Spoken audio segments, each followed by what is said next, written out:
Occupying language. The secret rendezvous with history and the present.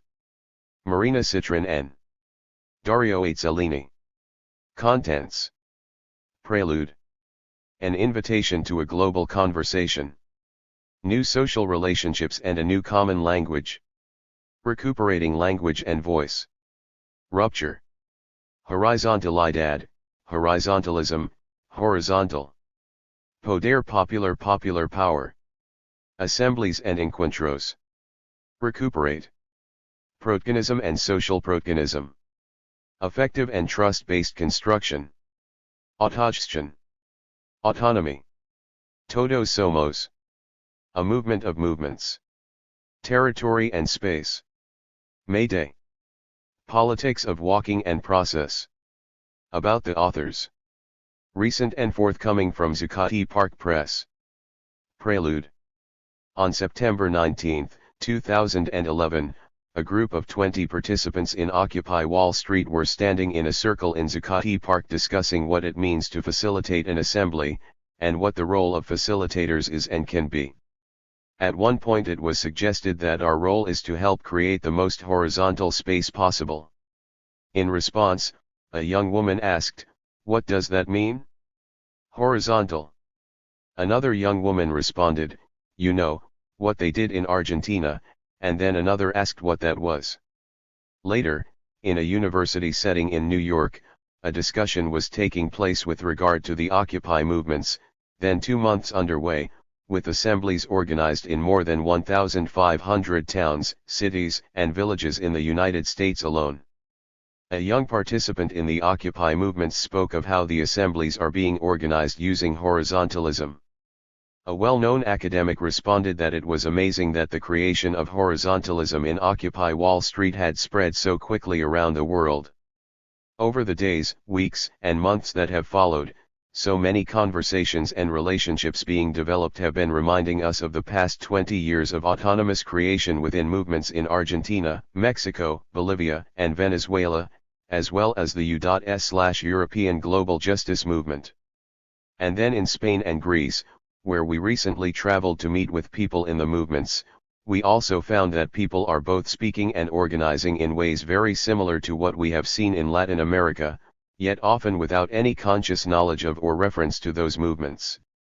At one point we began to wonder if there was a way to share some of these experiences and stories from Latin America, so as to put them in dialogue with the movements in the United States and Europe. Then we met with Greg Ruggiero and decided to create a book for the Occupied Media pamphlet series in an attempt to do just that. Marina, Sitrin and Dario Azzellini.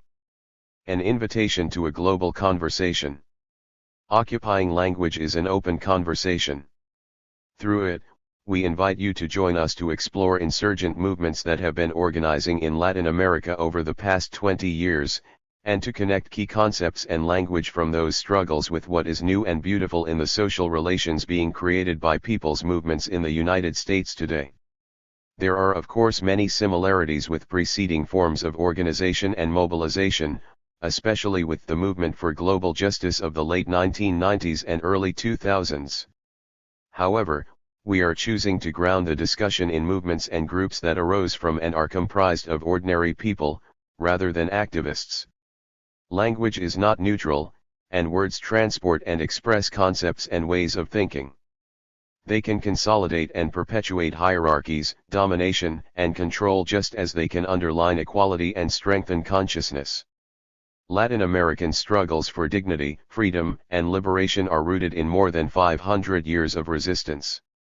Language derived from their struggles comes with historical antecedents.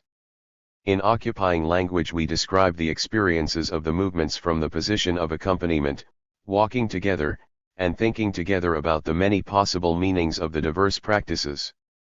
Throughout this text we share the words and voices of the movement actors themselves, in order to facilitate to others the active recuperation of history that has been taking place in the Americas. Usually official history is told by the victors and those who hold economic power and control over the mass media. They have no interest in telling the story of people taking their lives into their own hands, and instead rewrite history in their own interests, emptying it of agency and content, changing the past to influence the present, with the goal of conditioning the future. The struggle around words, concepts, and language is crucial, since there are practices linked to them. Our history, the history from below, is one we have to tell, with our own stories, our own language and our conceptual frameworks. In this book we introduce a few concepts that come from concrete experiences and practices in a number of movements in Latin America. These are a very small selection of the many ways people around the world are retaking their lives through self-organization and the creation of new ways of being. Among the concepts we explore are territory, assembly, rupture, popular power, horizontalism, autogestion, self-administration, and protagonism.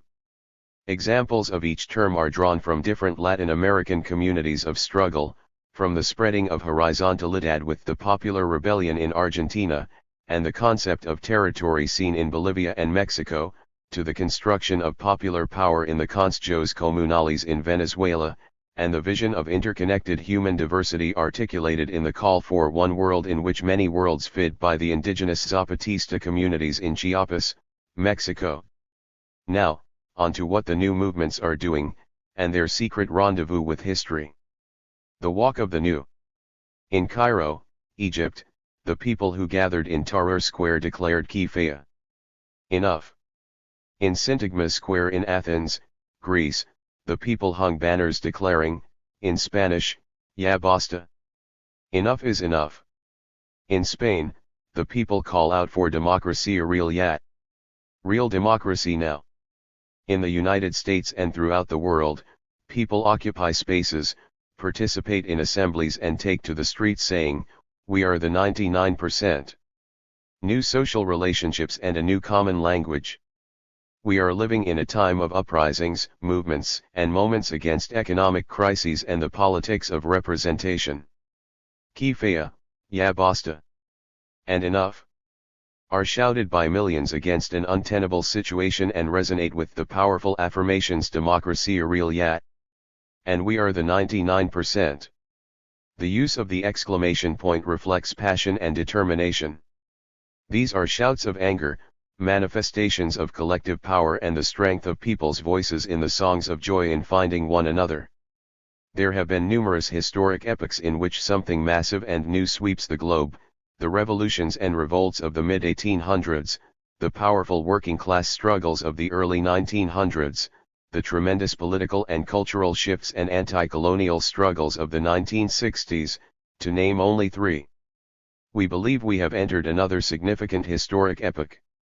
This one is marked by an ever-increasing global rejection of representative democracy and, simultaneously, a massive coming together of people who were not previously organized, using direct democratic forms to begin to reinvent ways of being together. Through use of the Internet, Twitter and Facebook, many of today's movements are connected in ways not possible in the past. These new technological forms have helped in spreading information, mobilizing and communicating. But this should not be confused with a social network revolution, a description many in the media have used. The communication tools helped, but the essence and what's new in today's movements is the collective construction of new social relationships, creating new spaces and territories. Also new, with the direct democratic forms, are similar global ways of speaking about this new social creation. The word horizontal, for example, is used in English, Spanish, Arabic and Greek to describe aspects of these new relationships. People organize in assemblies, calling them assemblies and gatherings rather than terms such as meetings, use similar forms in these assemblies, and share the experience of doing so in public space, often taking it over and occupying it, even if for only a period of time. Within occupied spaces, people then organize internal forms of conflict resolution, from the mediation group in Occupy Wall Street to the security teams in Egypt and Greece, and a group with a very similar intention called Respect in Spain. If you were to compare scenes from Tahrir Square in Cairo, Syntagma Square in Athens, Zuccotti Park in New York, and Puerta del Sol in Madrid, to name only a few of the thousands, you would see very similar occupations, with elements including free libraries, childcare and health services, food, legal support, media and art. The forms of organization and relationships created in the spaces, all using direct democracy, are unique to the needs of each occupation, but at the same time so much alike that they constitute a new global phenomenon. Also similar globally is a process of reterritorialization of the movements after a few months. Since the intention of the movements is to transform not only an occupied plaza or square but society as a whole, the plaza is more of a starting point, and over time people begin to move more and more into spheres that relate more directly to beginning to retake and control their own lives. Thus, around the world there has been a shift into neighborhoods and workplaces, to focus on local needs yet at the same time come together to coordinate. For example, in Athens there are now several dozen neighborhood assemblies that meet together every Sunday to have an assembly of assemblies. These gatherings serve to coordinate citywide, including against newly imposed taxes and costs to health care. In Spain we see the same process of reterritorialization in nationally organized eviction prevention that is based in neighborhoods and then networked regionally. In the United States there is also an increase in neighborhood-based organizing as well as neighborhood and city-wide eviction prevention and foreclosure defense. People continue to use the plazas and squares as places to gather, have assemblies and sometimes occupy, but the form of territorial construction is shifting, and again, this is being done in a way that is consistent globally. Recuperating language and voice. Many words and phrases have come into common global usage through similar processes of rejection and creation. While many of the words and phrases used in the current global movements are new for movements, or at least new in their current usages, they are often, if not always, laden with context and history. And in this case, the history of the new language also emerged from movements seeking to describe what they were creating and doing in ways not previously used, also in many cases drawing on words and phrases with histories, but ones that then, as now, have taken on new meanings based on the new context. The retaking and rediscovering of words and language is a part of the same process of the people finding their own voices with the new usages of direct democracy. As people recuperate their voices they did not have under representational forms of democracy, they find themselves as well. The movements recognize this new agency and protagonism and name it because naming things is a powerful process in the retaking of history and life. The claim for voice and language is a claim for real democracy. Rupture. The emergence of the new movements is seen by many as a rupture, a breaking with the past way of doing things, as reflected in the widespread use of versions of "ya basta," "kifaya," and even the language of rupture itself. It is a break with past forms of organization and social relationships, and in the break lies the creation of new ways of being and organizing. This break creates new landscapes that reflect a shift in power relationships, witnessed in multiple ways, from new ways of seeing and being from within movements and society at large, to different dynamics with regard to institutional power. While this is new, it is also true that there is a long history in many parts of the world where the same framework was and is used to describe this experience, from the Zapatistas emerging onto the world scene in 1994 declaring "ya basta," to 500 years of colonialism and domination, to the popular rebellion in Argentina singing on December 19 and 20, 2001, "Que se vayan todos. They all must go." Democracy and horizontalism. One of the most significant things we believe the new movements around the globe have accomplished is making democracy a question. They are challenging and refusing the privileging of economic interests over political and social ones. They even challenge the separation of the economic, the political, and the social into different and autonomous spheres. This also implies a challenging of politicians' rule over society, and assumes that the people can govern themselves. Most of the new movements over the past year are practicing forms of direct democracy, and are doing so in public spaces, from Tahrir Square in Egypt to the plazas and parks of Spain, Greece, Europe, and the United States.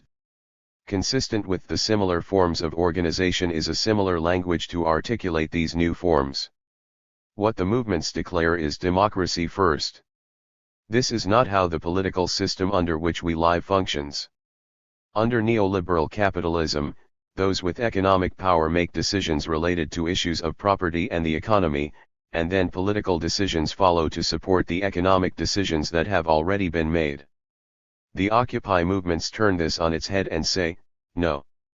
First comes democracy, first people decide, and this political reality is inseparable from economic and social issues.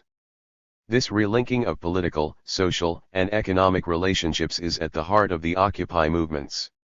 The embrace of direct and participatory democracy is one of the most visible new things in the global movements, but one that is grounded in a long global history, from many of the movements in the 1960s and early 70s to the Zapatistas in Chiapas, Mexico, beginning in 1994, from the widespread use of horizontalidad in Argentina as of 2001 to the rupture created by the popular uprising in Venezuela in 1989, the Caracazo, in which autonomous popular movements in the 1990s expressed their will. In the slogan "We don't want to be government, we want to govern." And going back further to different councilist movements in the first half of the 20th century, from the council communists in Europe, the anarchists and POUM, Workers' Party of Marxist Unification, in the Spanish Revolution, and the anarcho-syndicalists in Latin America and Europe, the aim and practice was direct and participatory democracy, in various forms. Recuperation. The new movements do not first look to others, or expect others to solve their problems, but together are finding ways to take back, recuperate what they consider to be a right. In the United States and Spain, one way this is being done is through foreclosure defense, the disruption of auction proceedings and the occupying of people's homes to prevent the eviction order from being carried out. In Greece, some neighborhood assemblies are organizing the blocking of cash registers in hospitals, so that people do not have to pay the newly imposed cost of health care. Sometimes the result of this is that laws are changed or rules modified, as has been the case in a few municipalities in Spain, where the local governments have ordered the police not to carry out evictions, or as with a few neighborhoods in Athens, where the local governments have put a hold on the collection of new taxes in response to neighborhood assemblies refusing to pay, en masse. Instead of setting up demands and expecting institutional power to react, people are constructing power together, popular power.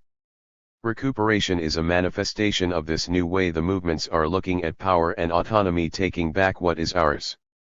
And while it is new now, it is also a form that has been used by the landless movement, MST, in Brazil, beginning in the 1980s, taking over land upon which to create new societies, with schools, clinics, and the growing of crops, and by the workers in Argentina, coming together as a movement in 2001 and recuperando, recuperating, their workplaces, using the slogan of the MST, occupy, resist, produce, and putting their workplaces back to work, with horizontal forms of workers' control. Territorio. The new horizontal social relationships being created are generally forming in geographic space, from neighborhood assemblies in Greece and Spain meeting on street corners, to the constant attempts of Occupy to gather and take over public spaces such as parks. While there is a long tradition of gathering in public spaces in Europe, the current use of public space as a base for the new political social relationships and construction is relatively new in these countries. This experience, however, goes back decades in Latin America, when people who, increasingly, were not based in workplaces organized mass protests, and often did so by occupying major road arteries. As they occupied and shut something down, they simultaneously opened something else up, organizing horizontal assemblies and creating prefigurative survival structures for necessities such as food, medicine, child support, and trainings. This form of organization took place, and continues to, in regions throughout Ecuador, with the struggles of the unemployed workers' movements in Argentina, with the MST in Brazil, and in El Alto, Bolivia, among other cities and towns, and in small forms in the thousands of indigenous landless settlements among the Aymara, Quechua, Mapuche, Ayamara and many other native communities.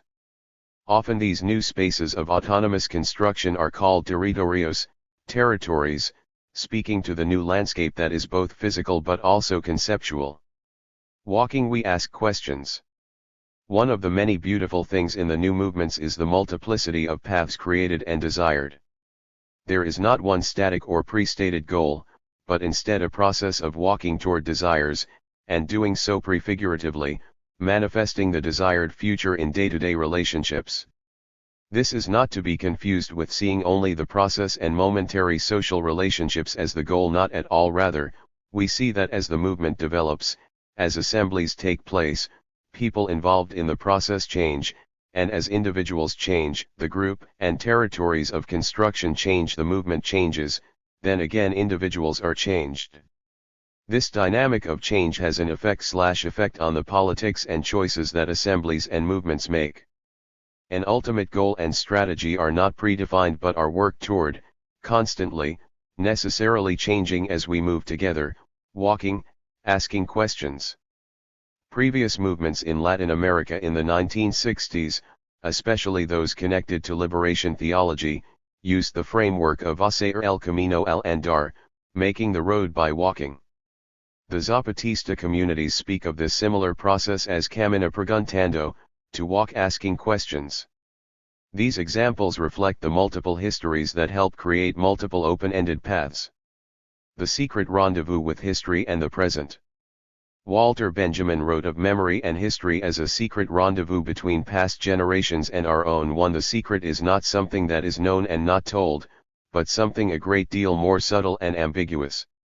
When we speak of things being new in the movements, it is a reflection of their newness in terms of our lived experiences.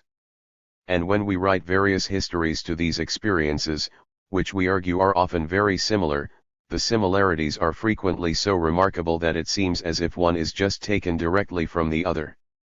This phenomenon does not take away from newness, the opposite really.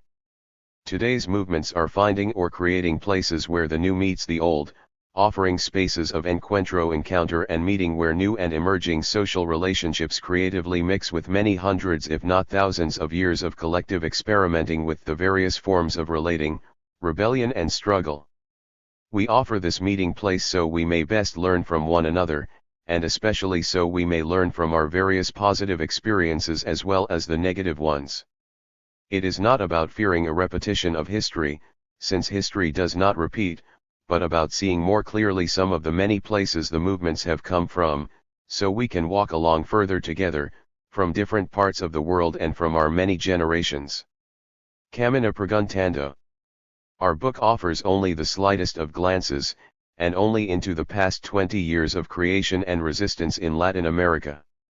This could be a multi-volume project, especially considering that radical and revolutionary history is not often available to us, particularly the more autonomous movements and understandings of our collective history.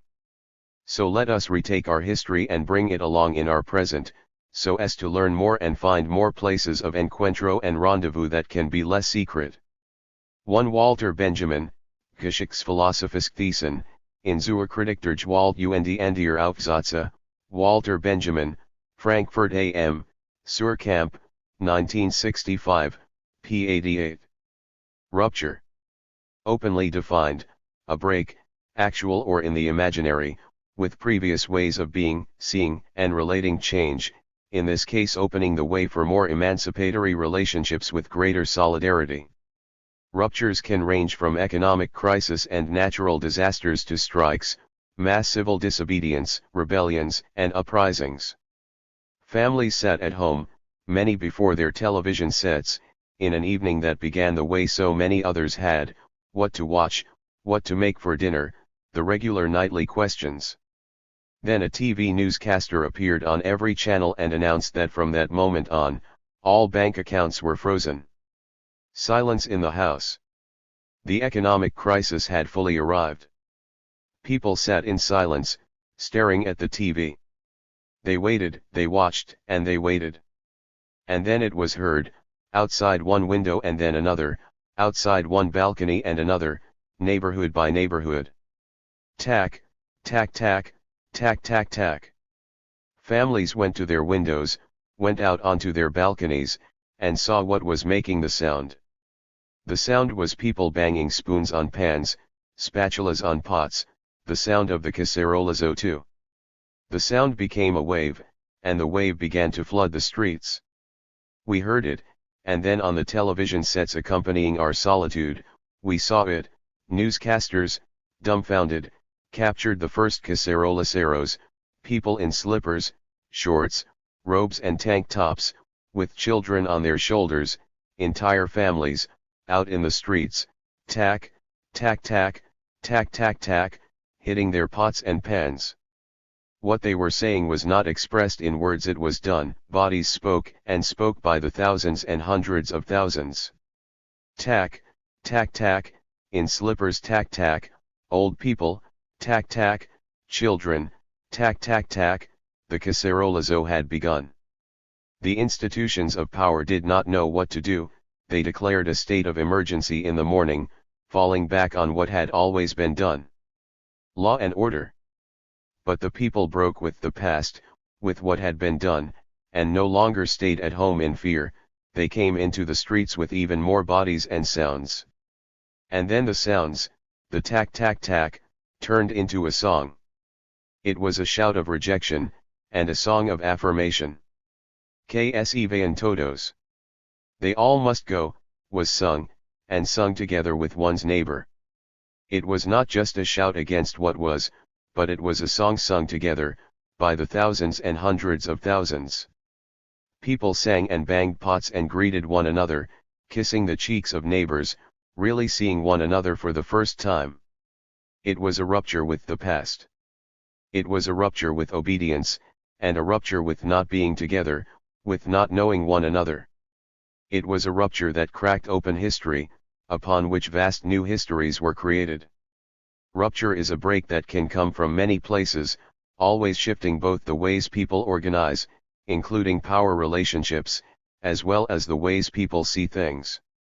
Sometimes the detonator is something that happens and produces unexpected or seemingly surprisingly consequences, as in Argentina or the Caracazo in Venezuela, and sometimes movements facilitate the rupture, as with the Zapatistas in Chiapas or the Occupy movements. Rupture can be a break that occurs because of external circumstances, things like earthquakes, floods, fires or economic collapse. These ruptures often inspire thousands, even hundreds of thousands, to come together and help one another. When massive collapse happens, often those formal institutions of power also collapse, or go into crisis. People then look to one another, begin to try and find solutions together, and often do so in ways that are more effective and definitely more empowering, effective, than had it been done elsewhere or by others.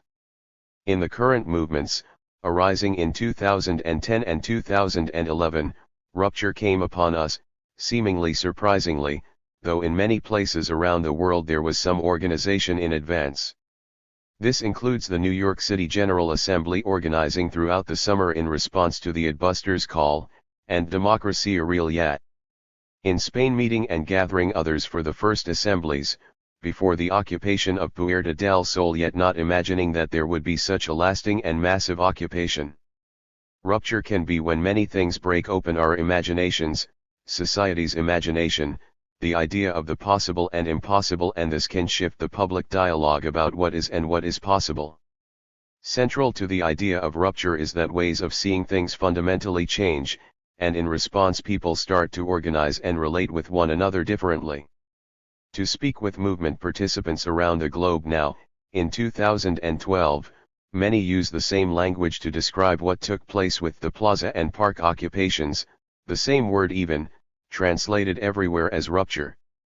From ruptura in Spanish, literally rupture, to kifaya, enough, in Arabic.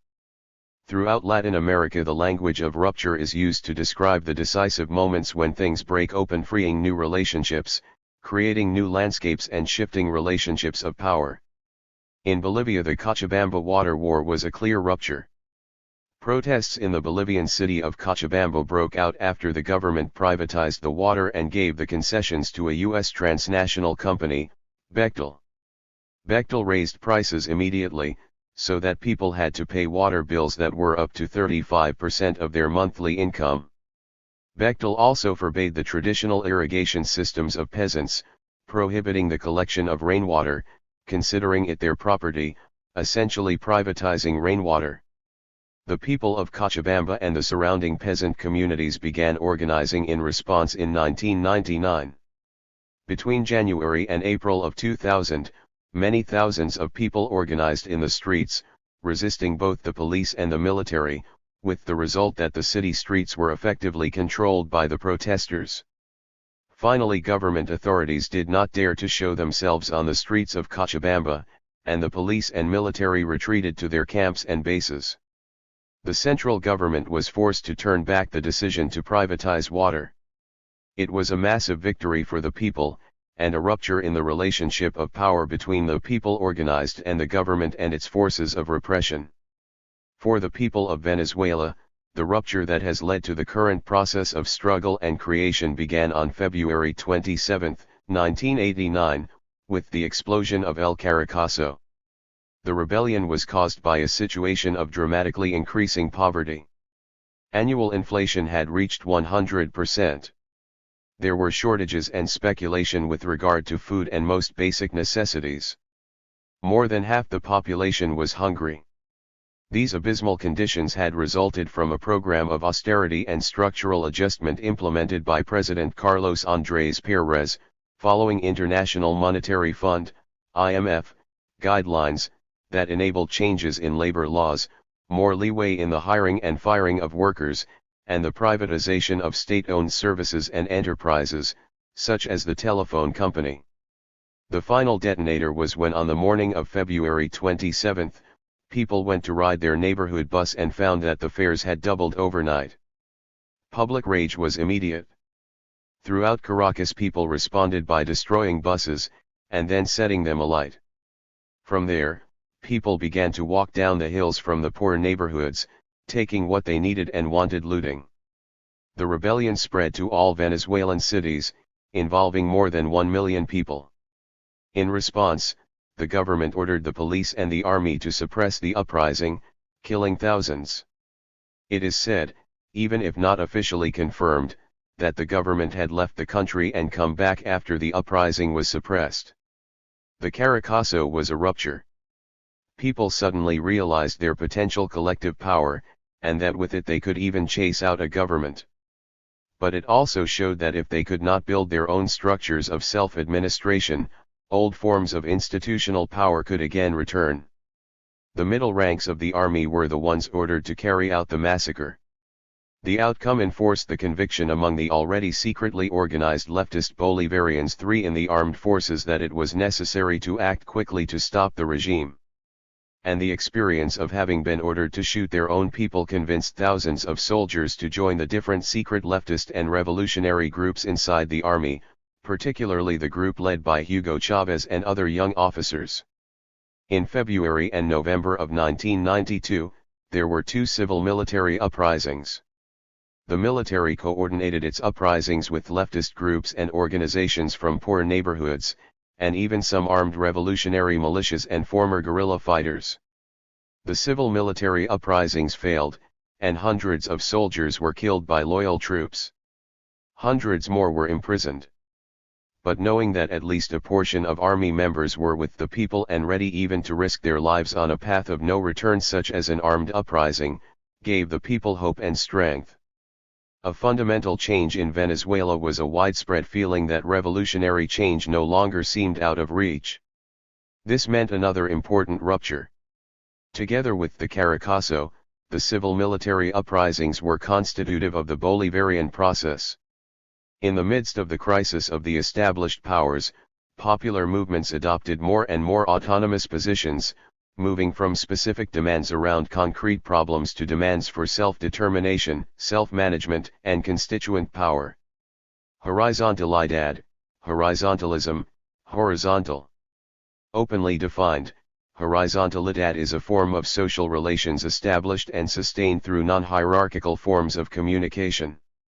Horizontalidad implies the use of direct democracy and the striving for consensus-inclusive processes in which attempts are made to ensure that everyone is heard and new relationships are created. A fire is burning at the intersection of Corrientes and Federico Lacroze in the city of Buenos Aires. More than 100 people of all ages are gathered around, some still dressed from work, in high heels, skirts and jackets, others come from home in housecoats, t-shirts, and flip-flops. They are high school students and teenagers, middle-aged workers, children, and the very elderly. They are men and women. They gather and form a circle around a fire blazing in the intersection. The noises of the city are all around. Yet there is a quiet.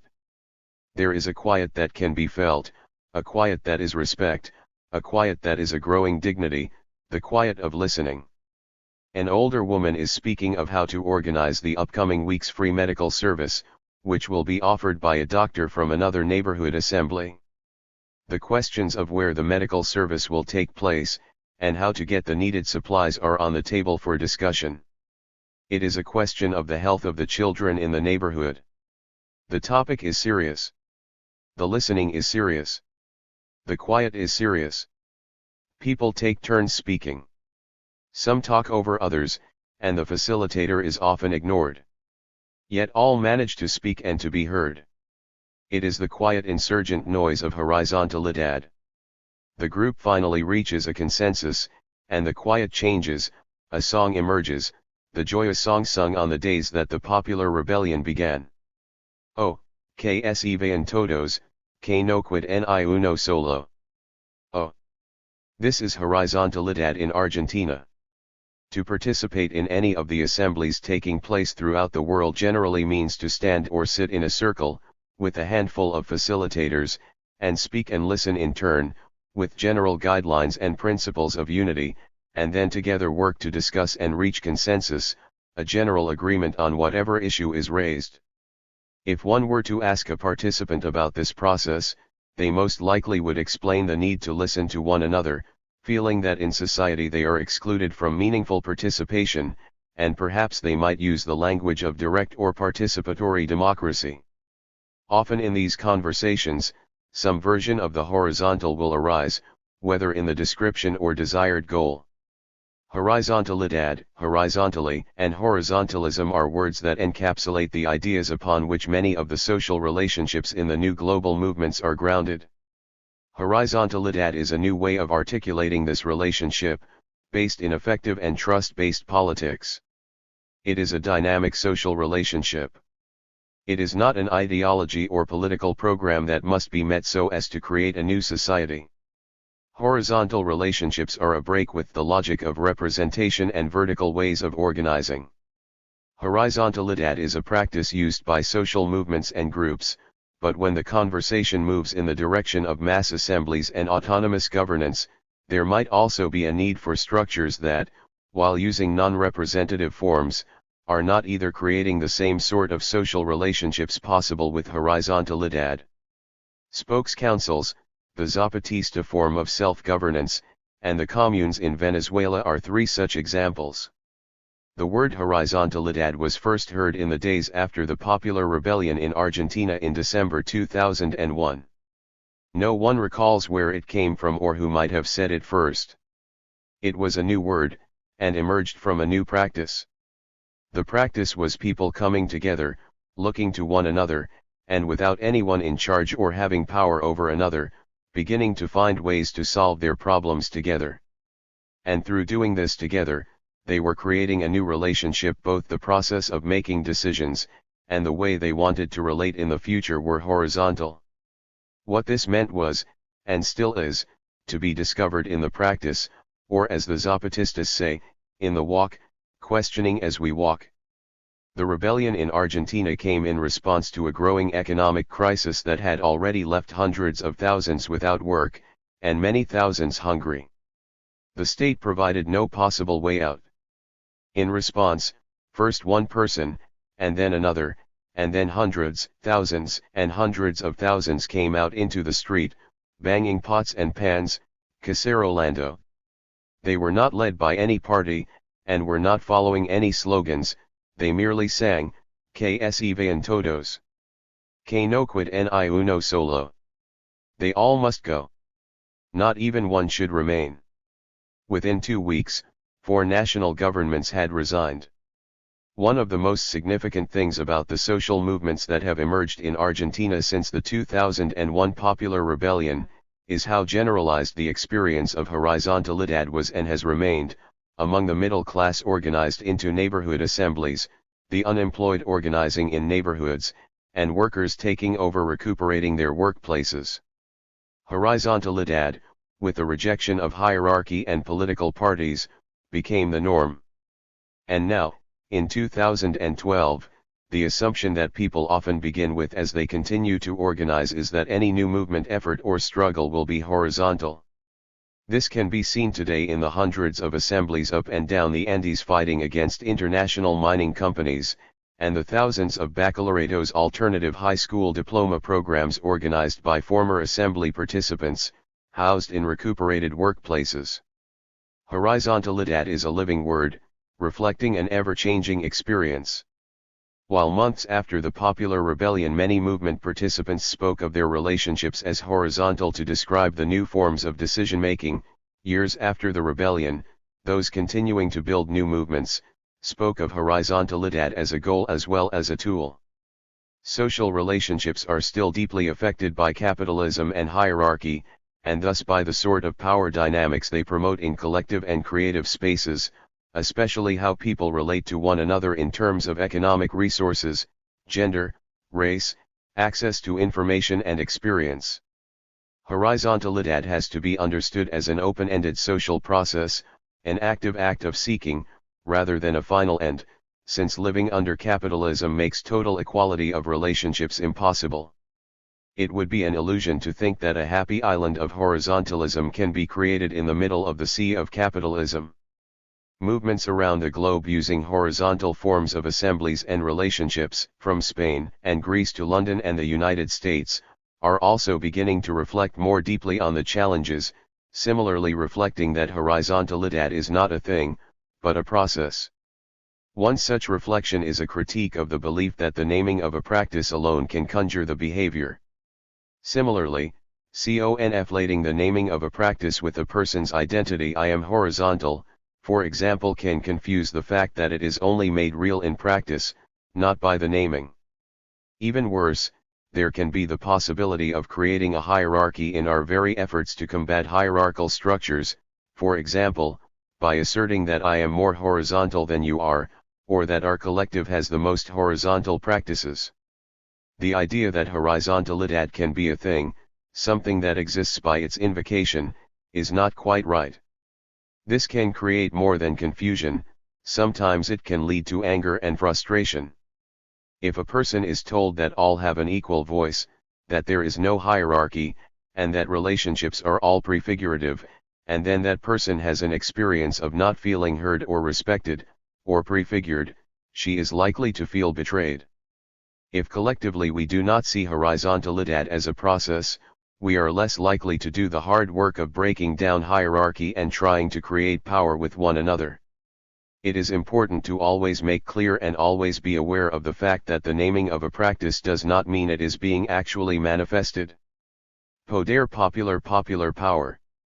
Openly defined, popular power is the capacity of the marginalized and the oppressed to change power relations through processes of organization, training, and coordination in order to govern their own lives. Building popular power means building social relations contrary to the logic of capital.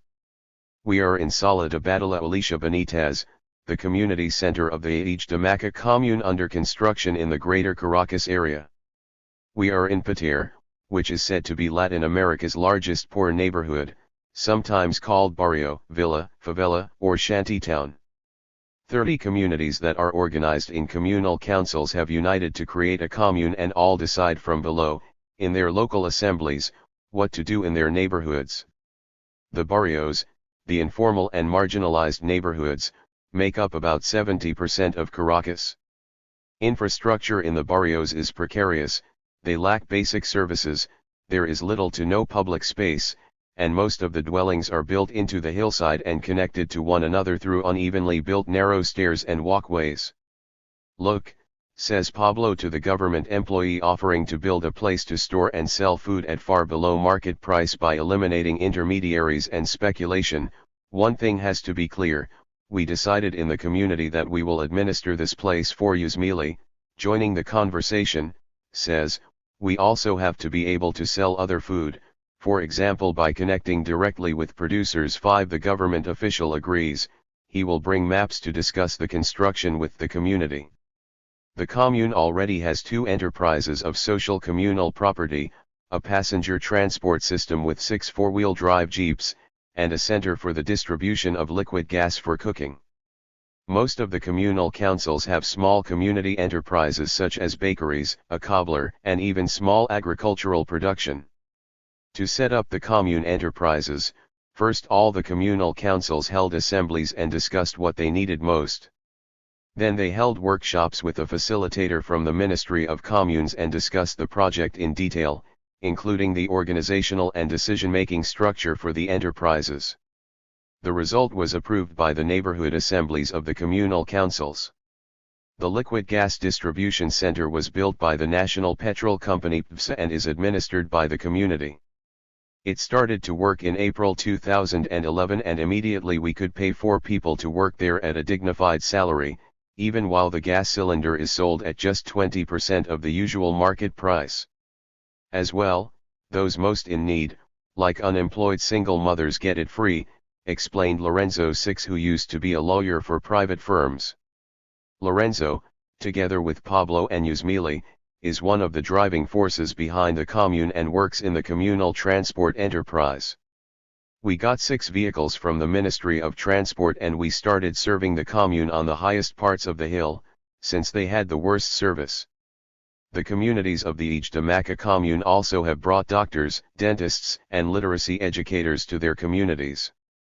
Most of the initiatives took place with a combination of self-organization and institutional support. The first thing is always self-organization, and even if the institutions are supposed to support the communities, most of the time you have to fight to get what you want and the way you want it, explains Yusmili. But we confront the institutions and refuse to accept what we don't want. We are people's power. The specific phrase popular power is not generally used in the Occupy movements, but the phenomenon of creating popular power is widespread. The ways this is done are so close to the ways that popular power has been articulated in Latin America over the past decades that some historicization and context is useful.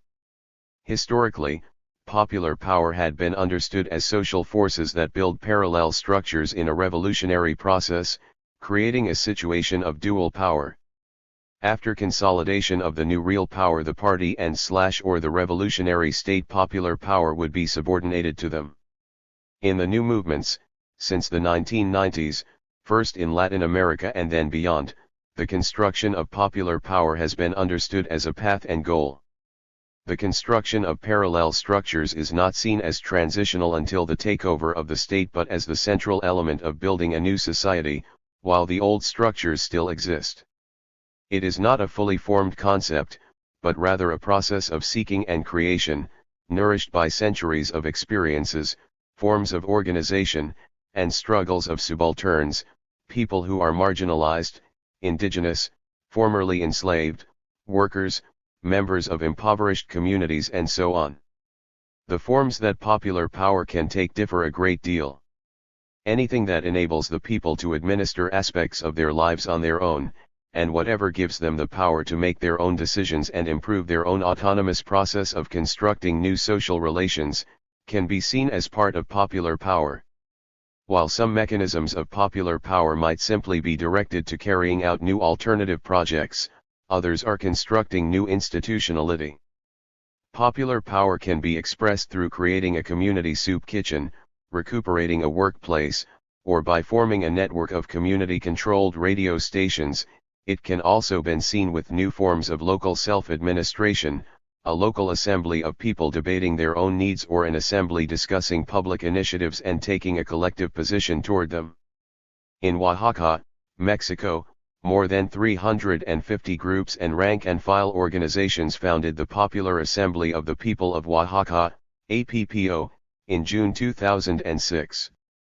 Teachers had been on strike for over 2 weeks, occupying the Central Plaza, Zocalo, and then within 2 days of their brutal eviction, the community came together to form the APPO. The APPO developed a popular council as a tool for popular power. The protesters in Oaxaca forced the police and government authorities out of the city, took over radio stations and various buildings, and defended the city with thousands of barricades. After 5 months of successful defense and a deepening sophistication of the structures of democracy and alternative infrastructure, the Zocalo was stormed by thousands of special police forces, and with massive repression the Zocalo was cleared in November 2006. 7 The collective experience and practice of indigenous people, land workers, barrio inhabitants, students, and workers made it possible to set up popular power and prevent the government from intervening in the popular construction for over 5 months. Some have referred to this period as the Commune of Oaxaca. In Venezuela, the communal councils are the most advanced mechanism of local self-organization and popular power. They are non-representative bodies with directly democratic participation, parallel to the elected representative institutions. In 2005, the communal councils began forming from below. In January 2006, President Chavez adopted the initiative and began to help it spread. A law followed in April 2006. The communal councils in urban areas encompass some 150 to 400 families, in rural zones, 20 families, and in indigenous regions, 10 families. In 2011 there were approximately 40,000 CCS in Venezuela. Their decision-making body is called the Assembly of Neighbors. It decides the geographic territory of the communities and has to approve the projects developed in local work commissions. The entire community elects spokespeople for its work commission, which is tasked with coordinating collectively made decisions, and is not itself empowered to make decisions. Given the exceptional situation in Venezuela, with the government partly engaged in supporting forms of popular power, people's groups have a different and stronger relationship with the state than in most other countries. As with autonomy, the question is whether structures of popular power can maintain their own spaces for debate, decisions, and construction, or whether they become co-opted by the state and lose their own agency and agenda. This is an ongoing tension in the process of construction in Venezuela. The government and its institutions are supportive and an obstacle at the same time. And the relationship between institutions and self-organization is characterized by cooperation and conflict. Institutions tend to consolidate and expand their power, not wanting to give it up, and by institutional logic, the development and growth of parallel powers and structures are seen as a threat to their existence. In Venezuela this contradiction is especially sharp, with large segments of the institutions of power supporting the autonomous development of the movements, yet with other large sectors resisting this development, even creating obstacles and trying to control them. In today's movements, the construction of popular power is seen in multiple ways and on various levels. It is most advanced in those countries, towns, and cities where there has been an ongoing territorial construction, where there are neighborhood assemblies that are working to defend people in the neighborhood as well as creating more of a community. For example, as of May 2012 there were 45 neighborhood assemblies in Athens, each one focusing on the needs of the local populations, organizing things such as barter networks and direct exchanges with agricultural producers and consumers, as well as on broader issues such as refusal to pay the increase in taxes placed on electric bills. This refusal then became more coordinated citywide, in part through the weekly Assembly of Assemblies, where all the neighborhoods participate, and as a result a number of municipalities have now declared a hold on the increase of the electricity tax. This organizing together in the neighborhoods and across neighborhoods, manifesting what people need, not asking for something to be done, is a demonstration of popular power. Similarly, other manifestations of popular power can be seen in Spain and the United States, in the foreclosure defense movements that organize to keep people in their homes, resisting foreclosures and eviction. Even if, in the end, the bank or financial authority makes a compromise with the demands of the struggles, it is the people organized who are together constructing popular power, agreeing on what they need and want, and then democratically making that happen, despite an indirect confrontation and non-compliance with existing laws or regulations. The occupation and use of public space offers yet another deeply significant expression of popular power.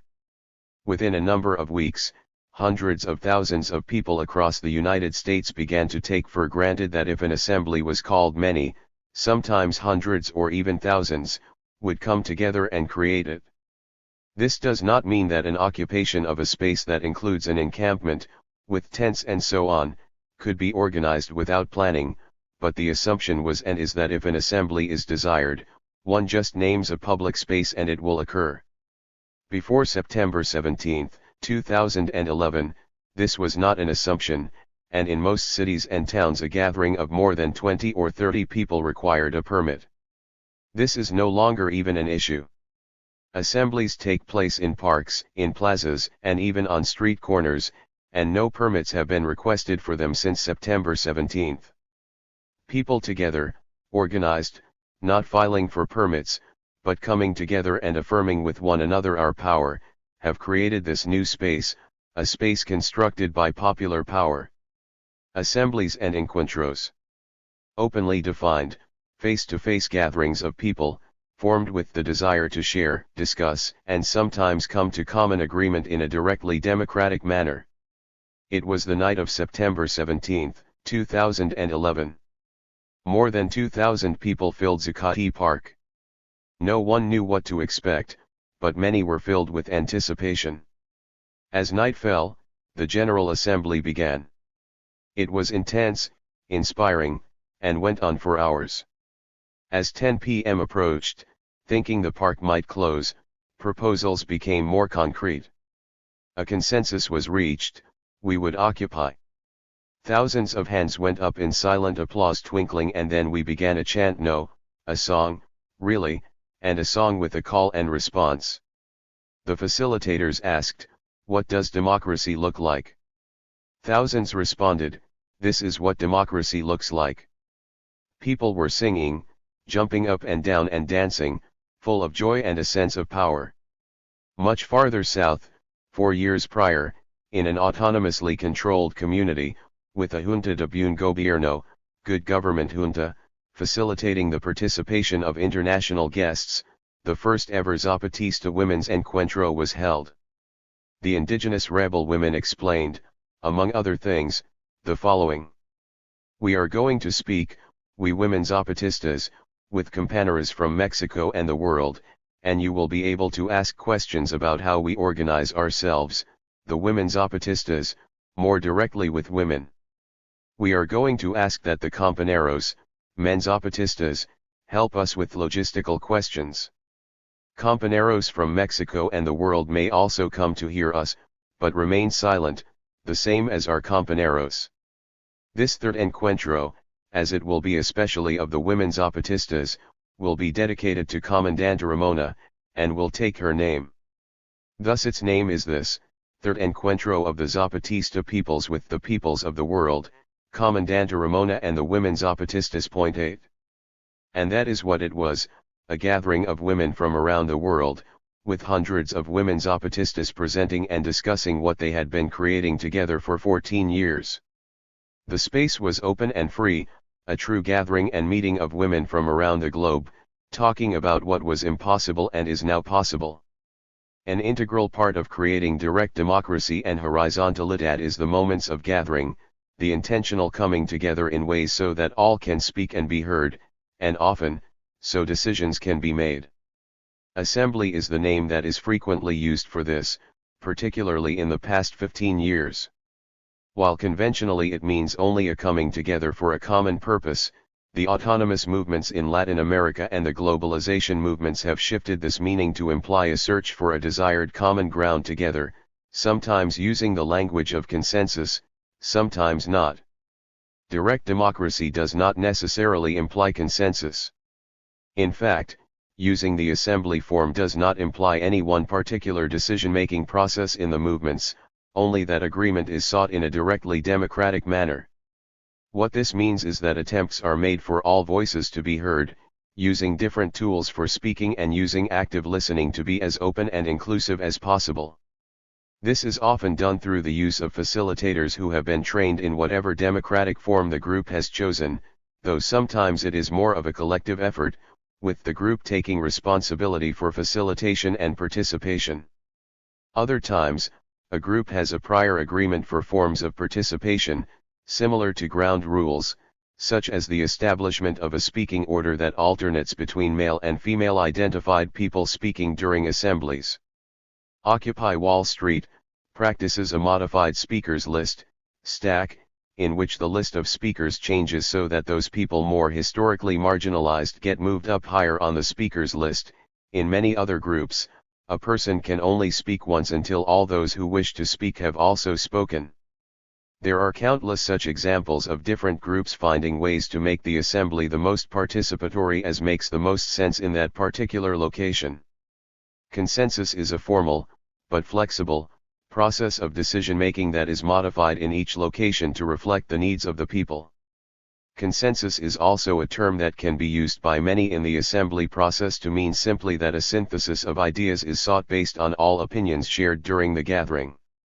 Saying that an assembly seeks consensus does not have to mean that all the various potential rules of consensus are applied. Often assemblies use different forms of voting to reach decisions, and even groups that seek consensus can use forms of voting. For example, many of the neighborhood assemblies in Argentina spoke of the consensus they sought, yet did not use many of the tools of the consensus process, but rather talked through all the issues, disagreements, and proposals until there was either an agreement or a vote. As we have said, at the most basic level, assemblies are face-to-face gatherings of people, formed with the desire to come to common agreement together in a directly democratic manner. Important to note here is that the assembly form has emerged throughout history and around the world, especially in times of crisis or rupture. People come together, look to each other, discuss the situation they are in, and often make decisions about what to do. These times of crisis or rupture can range from citywide blackouts, earthquakes, and other natural disasters to economic crisis. Encuentro is a word originating in Latin America and in Spanish, and it is now used around the world, often keeping the word in Spanish. Encuentro also means a coming together, generally with horizontal relational forms, but unlike an assembly, an encuentro does not need to have the desired end of a decision or consensus. It is the gathering, the process, that is the end. The reason for the encuentro is the coming together. The use of encuentro became particularly widespread following the Zapatistas' first intergalactic encuentro for humanity and against neoliberalism in 1996. During this encuentro, thousands of people met in liberated Zapatista territory to share experiences and learn what the Zapatistas were doing, as well as to strengthen international solidarity with the autonomous communities. The Zapatista concept of un mundo donde quepan muchos mundos, one world in which many worlds fit, has also been brought into the meaning of encuentro, so that rather than being thought of as a place to make a single unifying program, a gathering is instead a place where all can come together with all of our differences and in diversity. In some Latin American countries, especially in Venezuela but also in Colombia, Bolivia, Argentina, Guatemala, and Peru, the term encuentro de saberes, encuentro of knowledge, is widely used for gatherings to exchange experience and knowledge without creating a hierarchy from the different forms of knowledge. For example, in an encuentro de saberes ancestrales indígenas y campesinos de agroecologia, ancestral indigenous and peasants' knowledge of organic farming, indigenous people and peasants, as well as agronomists and ecologists, might take part and share their knowledge. In an encuentro de saberes pedagógicos, pedagogical knowledge, teachers, academics, and employees of institutions in the field of education might discuss and share their knowledge along with parents, students and activists engaged in popular education. Recuperate. Openly defined, the term recuperate, in an emancipatory context, refers to the reappropriation of something concrete, conceptual, or historical, by the people. This is anything from a factory to historical memory. The prefix re indicates that it is understood as having belonged to the people before. Located on Avenue Callao, at the corner of Corrientes, in the center of Buenos Aires, the Hotel Bain could not be more centrally located. It is a 5-minute walk to the Congressional Building, across from which is the school and bookstore for the Madras de la Plaza de Mayo.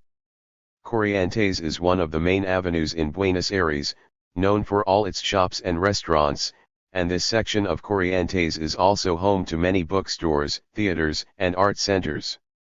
It is a perfect central place for an occupation, and even better for a recuperation. When the workers of Hotel Baen took the plywood off the lobby window and entered the hotel, the intention was to have the entire hotel up and running within the year. Previously a 4-star hotel, the Hotel Baen has more than 200 rooms, 2 pools, a massive bronze-filled lobby that includes a grand piano, a full theater, 2 restaurants, 2 cafes, 2 bars, a small print shop and countless offices and other facilities. After months of downsizing the staff, the owners laid off the remaining workers and shut the doors to the hotel in late December 2001. Almost immediately thereafter, a few of the unemployed workers met with workers from some of the other recuperated workplaces and the National Movement for Recuperated Workplaces, MNER, network. Together they made the decision to take over their workplace and run it in common. They began meeting more regularly, and gathered a few dozen of the previous workers to join in the process. In March 2003 they took back their workplace, together with hundreds of supporters from other workplaces, recuperated and not, as well as neighborhood assemblies and the community at large. There are now more than 150 workers running the Hotel Baen. The night of the takeover was one filled with tension and fear, but at the same time incredibly joyful. People were ready to fight and resist, but they were simultaneously giddy. Many dozens of workers and neighbors stood and sat around, many chain-smoking, waiting to see if the scouts had any news of police movement. Nothing, nothing, nothing. Hours passed. At one point, a man sat at the piano and played a song. It was an unforgettable moment, the sort of event that can create chills even now, thinking back on it. Years later, on another trip to Argentina and the Hotel Baen, there in the hotel music room we found the very same man who had played the piano for all of us in the occupied lobby. He had changed a bit physically, his hair whiter the results, he jokes, of all the struggle in fighting for the hotel. But his energy and passion were the same. That night, as we all sat waiting in the lobby, with no electricity except for the few lanterns people had brought with them, Guillermo sat at the piano and began to play a tune, which at that point was little known. A song he had written. A song that now is known throughout the country. The song. We are the present and the future. To resist and occupy. The factory will not be closed. We are going to raise it together. The factory will not be closed. We are going to raise it together. Chorus. To resist and occupy. To resist and produce. The song continues, and over the years it has been sung with various names of workplaces that are in the process of being recuperated. The movements of 2011 have been all about occupying and using public space, taking it over, though in the words of movement participants what they are doing is taking it back, seeing it as public space that should be used by the public, thus, recuperating it. In the spaces the movements immediately set up prefigurative structures that support those coming into the plaza with necessities from food, medical and legal aid, to education, libraries, yoga, music, dance, mediation for conflict resolution and even sometimes therapy. The idea is not just to take over a space, but to do something with it that makes it useful and supportive to everyone, productive if you will, just not in the market value sense of the word. The other key piece of the taking and using of space is that the movements are not doing it as a strategic holding, an occupation with a demand, such that when the demand is met then the occupation ends, as with traditional factory, school, or even political office occupations. The new movement's occupations are not pointed upward at institutional power, but across at one another, immediately creating alternatives and a new form of value production. This is recuperation. Over the past decade the slogan occupy, resist, produce, beginning with the MST in the 1980s in Brazil and now throughout Latin America with recuperated workplaces, has come to represent one of the seemingly most complicated yet actually most straightforward movements in Latin America today. In Argentina, with more than 300 worker-recuperated workplaces, empresas recuperadas por sus trabajadores, workers are at the forefront of forming new relationships of social change and production, often challenging the capitalist mode of value production. 9. The process of workplace recuperations in Argentina arose from economic necessity and a total lack of response from bosses, management, owners, and the state. As with so many other things related to the popular rebellion of 2001, and the spirit of que se vayan todos. They all must go, workers took the situation into their own hands. It is also important to note that the recuperations have been taking place not only in traditional factories, such as metal, ceramics, and print shops, but in many other sorts of workplaces, such as grocery stores, medical clinics, daily newspapers, schools, bakeries, and hotels.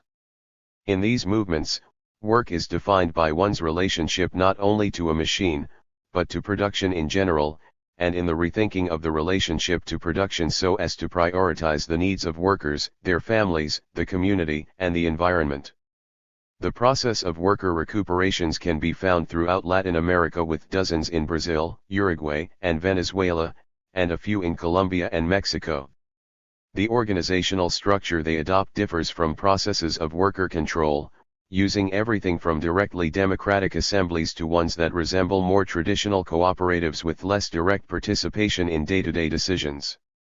Recuperation has been used more broadly than its sense with regard to workplaces or geographic spaces, as with the current Occupy movements.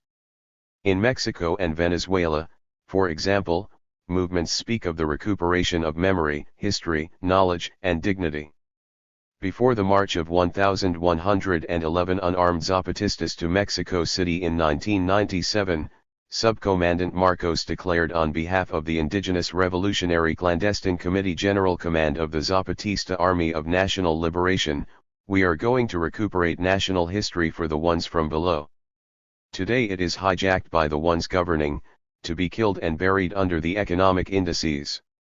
We will shout out, 'Never again a Mexico without us.'" 10. An important element in building emancipatory paths is, as Walter Benjamin emphasizes, historical consciousness of the role of past generations. But it is not about recuperating an idealized past, nor is it a matter of nostalgia or folklore. In each case, the recuperation requires an adaptation to the present. It is more a secret rendezvous between past generations and our own 11, and it is the recuperation of one's own place in history. History is the history of class struggle, said Marx. But the histories of liberation and emancipatory struggles are rarely told. And the ones that have built all we can see, the countless past generations who have given everything for a better world, are rarely mentioned. Recuperating memory and history is mainly a collective process. The past common history and experience is reconstructed to enrich the present and build a common future. In many places in Latin America, especially poor urban areas, the recuperation of the history of one's own neighborhood is often the starting point to build community and collective consciousness. Protagonism and social protagonism.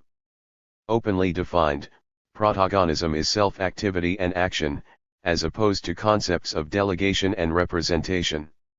Social protagonism is individual activity, together with others similarly mobilized, interrelated, and interdependent in emancipatory action and vision. I think the best lesson we, and especially the young people, have learned from the water war in Cochabamba is that it is possible to change things without having to follow anyone, without depending on the political parties, without needing political parties to mediate. During 8 days, every sign and even symbol of the state disappeared in Cochabamba. The army was barracked and the police asked the people for permission to leave the police station. There was no political party, there was not any leader telling anyone what to do. Nobody was telling people what they should do or had to do. That is where people really began to feel that they were the real protagonist in this collective action, one based on a collective horizon, but also built together, in common. And that we were doing everything among equals. 12. The idea of protagonism, the way it has been used by movements over the past 2 decades, is strongly related to social agency and therefore to direct democracy and participation. For example, in Venezuela, protagonism became more prominent over the course of the 1990s when movements stopped asking political parties and institutions to solve the problems they faced and began struggling for direct participation and control in their neighborhoods. To distinguish the democratic form of society and governance from the definition and goal used also by liberal and representative democracy, the term participation was used in the Constitution. This constitution was the product of active participation among grassroots organizations, through working groups, mesas, facilitating discussions, which resulted in the document in 1999 in which Venezuela was defined a participatory and protagonistic democracy. People in the movements and neighborhood organizations speak regularly about the difference in their participation now, feeling that they were previously not involved in, or allowed access to, the processes and politics that affect their lives. They now call themselves protagonists because they fought and won their political agency, but this also means that people have to organize in order to make things happen. The identification as protagonists, in a massive way, especially among those without any previous organizing experience, happened during the first years of the Chavez government, through government social programs called missions, in which self-organization of the population was a central element. One example was the literacy campaign Yo Soy Puto, organized with support from Cubans, who helped to train volunteer facilitators. The literacy process took place in communities where people who desired basic literacy education organized to make it happen.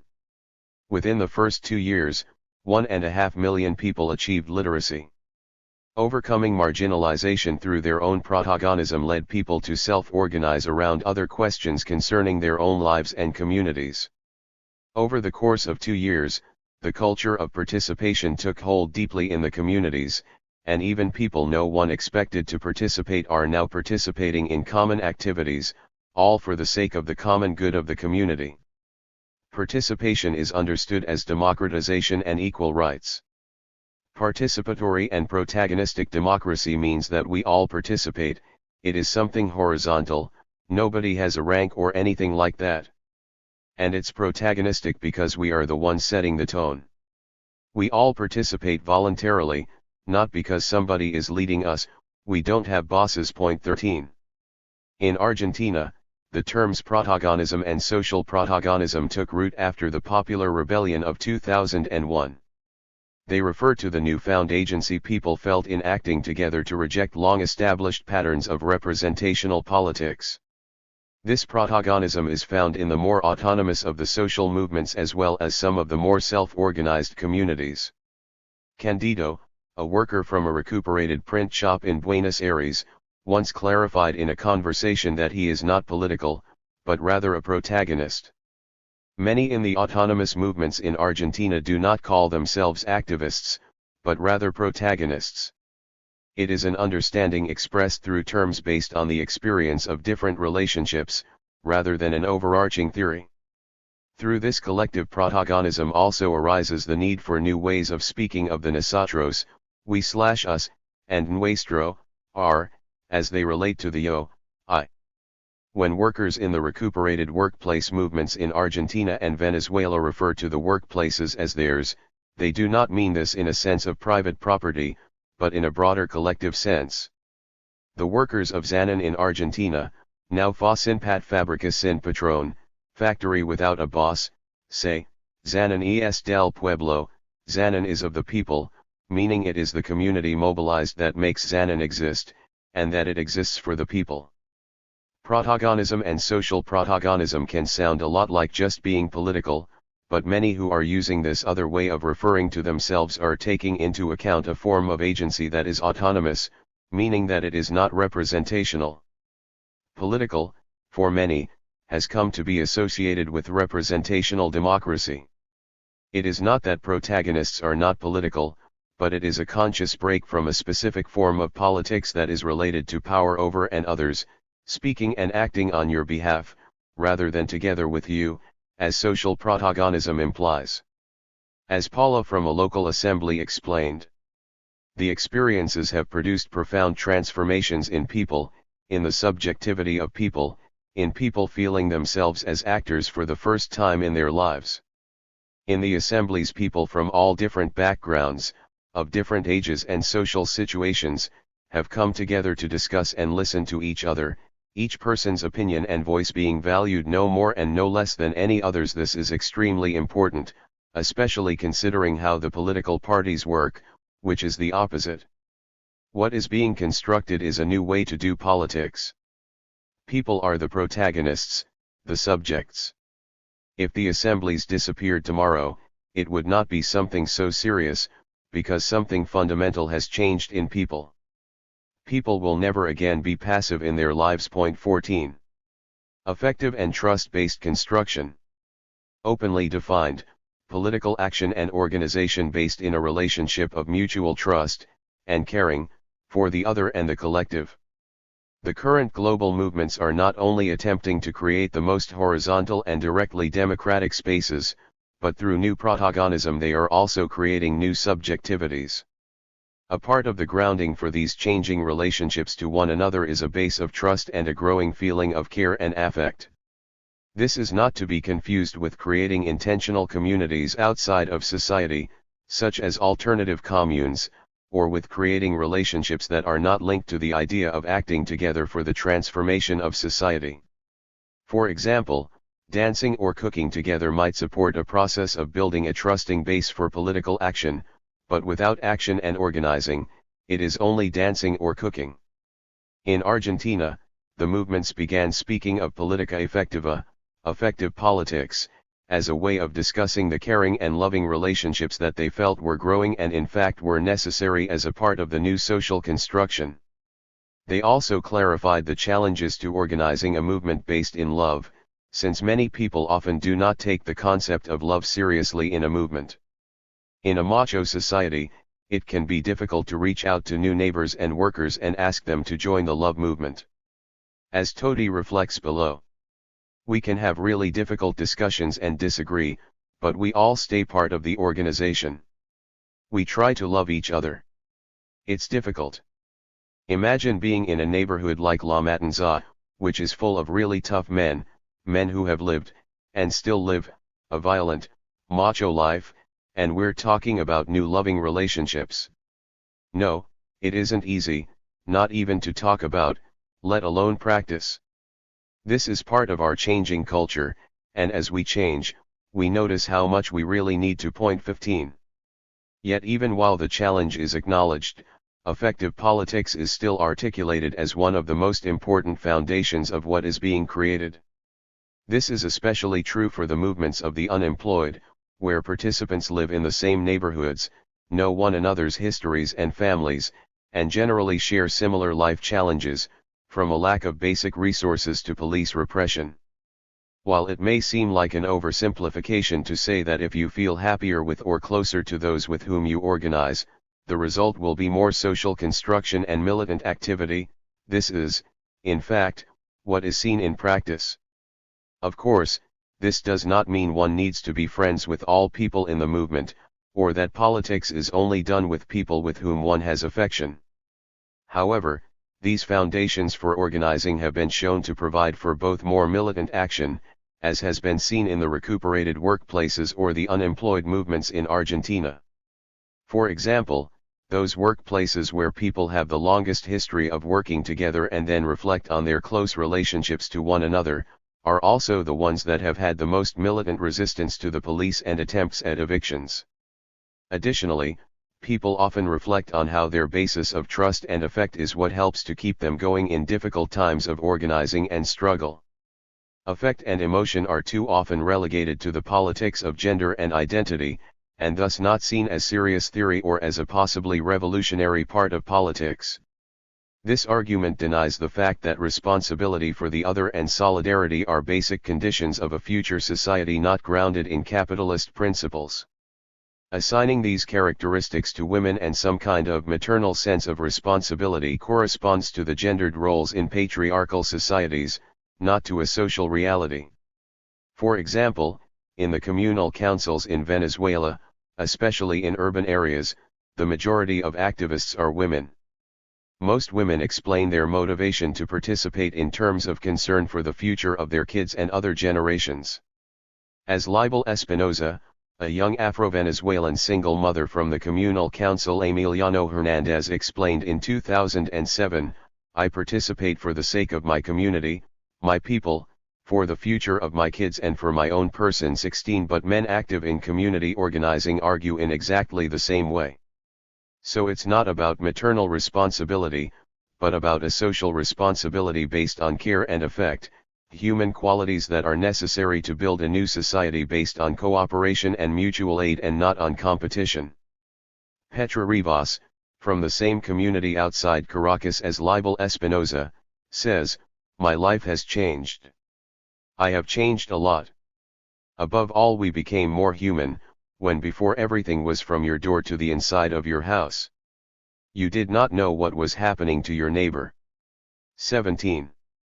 Yesterday night we did an exchange of Christmas gifts in the community, said Jacqueline, and a lot of people cried because we lived here for so many years without having really anything to do one with one another, even without greeting, and yesterday it was incredible how we all knew each other, we all talked and hugged. 18 These relationships create and deepen solidarity. The people working more for the community are supported by the community. I don't get any salary for working in the community, said Jacqueline. People didn't care about that previously. Now I feel that a lot of people in the community like me and take care of me and my kids. They tell me somehow that I can count on them. That is important. 19. We cannot write about affect-based politics without acknowledging the role of anger, rage, and even hate in politics. It is not only the love or affect for one another and society that impels organizing, but also an anger and hatred for those who make a free society impossible for and toward those who create the conditions of total desperation and crisis for many millions around the world. So while affect is our creative base, it is also tied to a rage against those who work to prevent our freedom. Autogestion. Openly defined, autogestion literally means self-administration, but it usually refers to collective democratic self-management. It can be applied to local communities, workplaces, cultural projects, and many other diverse communities and projects. It was the middle of the night when we arrived in San Luis Acatlan, a town in the southern state of Guerrero, Mexico. San Luis Acatlan is one of 10 municipalities formed by 65 communities that comprise the region controlled by the Policia Comunitaria, community police. Most of the communities are indigenous, Mixtec, Tlapanec and Nahua, but there are also 7 mestizo communities that have joined together with the Policia Comunitaria. Guerrero is one of the poorest, most violent, and most repressive states in Mexico. When we arrived, we slept in the central police station of the Policia Comunitaria. The next morning, we were invited to have a coffee with those police on duty. The room had maps and work schedules on the walls, radio equipment on a desk, and few chairs. Outside we could see a dozen policemen in black uniforms with green military t-shirts adorned with the badges of the Policia Comunitaria. Horacio Barrera Q, coordinator of the indigenous community spokespeople, welcomed us and explained the origin of the Policia Comunitaria. During the 1980s and early 1990s, assaults and armed robberies became more and more frequent in our region. Our people were often robbed when they went from their communities to the market here in the city. Rural workers' organizations and cooperatives were robbed and the members attacked. Women were raped and many people killed. Just one gang operating in the region killed more than 70 people over the years. The government and the official police forces did nothing to help the communities. So the communities decided to organize for their own safety. The communities in this region had started to organize and coordinate in 1989, when we all joined the 500 Years of Indigenous, Black, and Popular Resistance campaign against the 1992 celebrations. After 1992, we maintained the network in the region and became the regional coordination of indigenous authorities of the mountain and the Costa Chica, Little Coast, of Guerrero. 20. Agustin Barrera C., a founding member of the Policia Comunitaria and head of the police's executive committee, reflected, "We knew that organizing our own police would immediately expose us to the repression of the state authorities. So we organized the police secretly, step by step, and on October 14, 1995, we declared simultaneously in 36 communities in 3 municipalities the existence of the Policia Comunitaria. Then the indigenous authorities informed the public attorney, the army, and the regional government that we had founded the Policia Comunitaria." 21. Horacio Barrera Q. intervenes to say, "And they told us that this is not possible because it is illegal. But we told them we were not asking for permission, we were just informing them what the people had decided in their assembly. And we also told them that the communities decided that the army and the police were no longer allowed to enter our territories without prior permission. From that moment on, the communities supporting the Policia Comunitaria have been under constant attack by state authorities. The army moved in several times to disarm the police, and community police officers have been arrested under false accusations. These efforts were not able to stop the community's self-organized police from expanding. Since the inception of the community police, the crime rate decreased 95% in the region controlled by the community, which includes approximately 100,000 people. And this was done with only 600 women and men serving as police officers, armed just with small rifles and without any sophisticated technology or even patrol cars. All police are accountable to the community, and officers are elected by them directly and are only able to serve for a limited time. Setting up community police was just the first step in a process of deepening self-administration autogestion enacted by communities. After the people began running their own police force, they found the need to then create their own justice system. They founded one based on resocialization and not on retribution and vengeance. In the case of minor offenses, if someone breaks the law, they are judged on a local level by people who have been elected in local assemblies. If it is a more serious offense, then there is a regional body that judges the accused person. Under the community justice system, those found guilty are imprisoned in a jail at night. During the day they work on community projects. After a few weeks, the imprisoned person is moved to another community. Each community writes reports about the person, which are then used by the assemblies to decide if he or she should be released earlier. Up until now, most of the people who are apprehended by the Policia Comunitaria, but who are not from the region, chose to be judged by the community justice system rather than being handed over to state authorities. It is also quite common that after these individuals serve their time, they then ask to remain in the communities and to be assigned a specific area of land to work on. Furthering the development of autogestion that much more, the communities in Guerrero have begun coordinating agricultural production, have built a network of several community radio stations, and have founded an indigenous university. Guerrero can seem like a far-reaching example of autogestion, but similar autonomous institution building can be found in other parts of Mexico as well, as in the Zapatista communities in Chiapas, and a number of other indigenous communities in Oaxaca, Hidalgo, and Veracruz. Each, to differing extents, self-organize the community in a variety of ways through the creation of autonomous collective institutions, ranging from food production and community radio to community governance, as with the Juntas de Buen Gobierno, good government juntas, in Chiapas, as well as medical care, education, and alternative adjudication and security processes. Additionally, there are communities, such as the NASA in the southwestern highlands of Colombia, who organize an indigenous guard through community-based assemblies, and the Regants 22 in the areas around Cochabamba, Bolivia, who have been organizing their own security forces and autonomous governance since the water wars of 2000. Perhaps one of the best-known movements that uses autogestion, along with the Zapatistas, is the Landless Movement, MST, of Brazil. With over 1 million participants, the MST takes over unused land upon which they collectively use to cultivate crops, develop schools, offer medical care and, to support this process, organize assemblies and administer alternative forms of adjudication and security outside the police and formal institutions of Brazil. Forms of local self-administration are also developing in Venezuela with some consejos comunales and comunas. So, while it can seem far off to think about forming a self-managed community, when one actually begins to explore those that do exist, even with a brief glance at Latin America over the past 2 decades, one uncovers millions of people already doing just this. Most often, when one hears of autogestão, it is in the context of workers running their places of work. Examples range from the experiences of cooperatives around the world to the recuperation of workplaces in Argentina and the surrounding region of South America.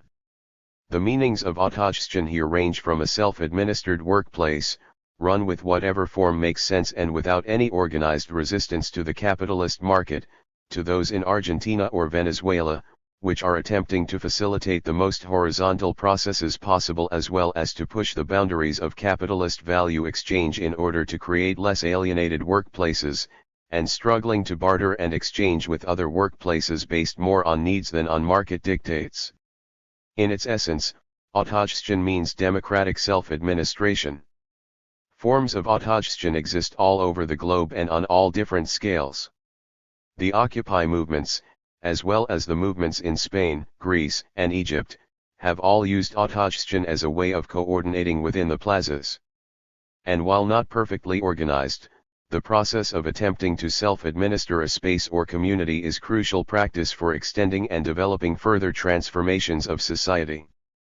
Beyond Latin America, many other groups and collectives around the world have experimented with self-administration.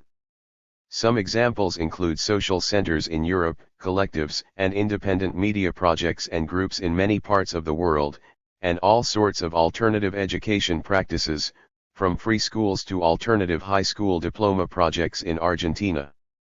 In many of these spaces there have been serious attempts to cope with instances of internal conflict. While they are often imperfect, the fact that groups are not only self-organizing and using forms of horizontal democracy but are also trying to solve conflicts as they arise, reflects a growing seriousness with which people are taking autogestão, one that begins to envision a more complete autonomy along with self-administration projects. Autonomy. Openly defined, to have the capacity to make decisions about one's own life without having to subordinate these decisions to forces external to the process of self-determination, with the base and limit of the recognition of the autonomy of others. The language of autonomy is used in the Occupy movements, as well as by many of the movements in Latin America, from the recuperated workplaces and unemployed movements in Argentina, to the Zapatista communities in Mexico and many of the grassroots organizations in Venezuela. All use the term autonomy to distinguish themselves from movements, groups, or organizations subordinated to external interest, including the state, political parties, and other groups and institutions.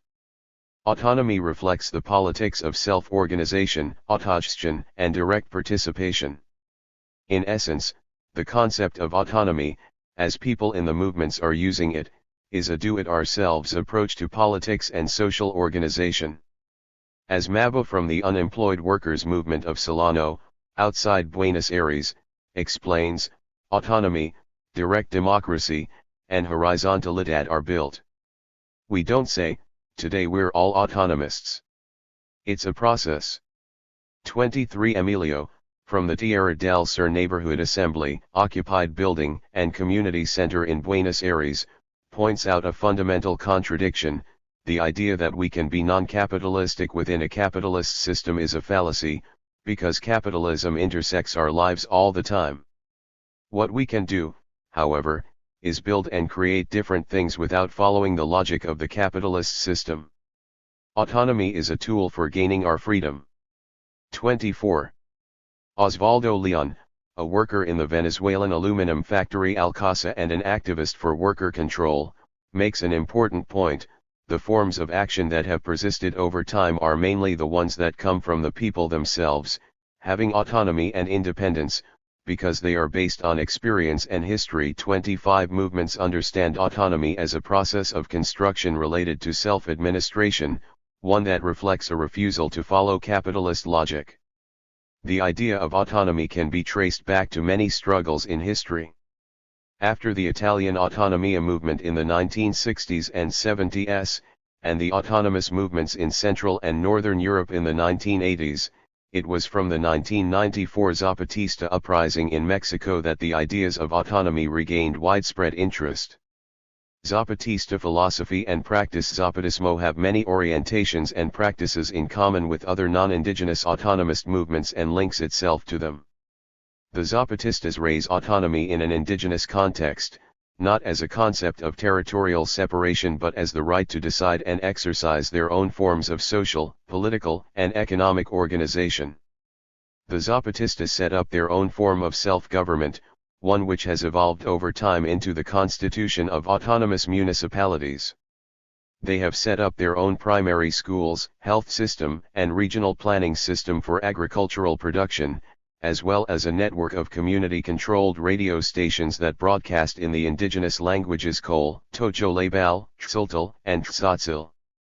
The new structures are based on the culture, experiences, and collective decisions of the Zapatista communities. It's not about folkloric habits but about creating something new based on one's own reality, needs and wishes. In the Zapatista schools, to give an example, the classes are bilingual, so the children learn Spanish, but also learn in their own language, and the learning materials are also based on the reality the people live and not state-imposed textbooks that refer to a different history, lifestyle, and culture.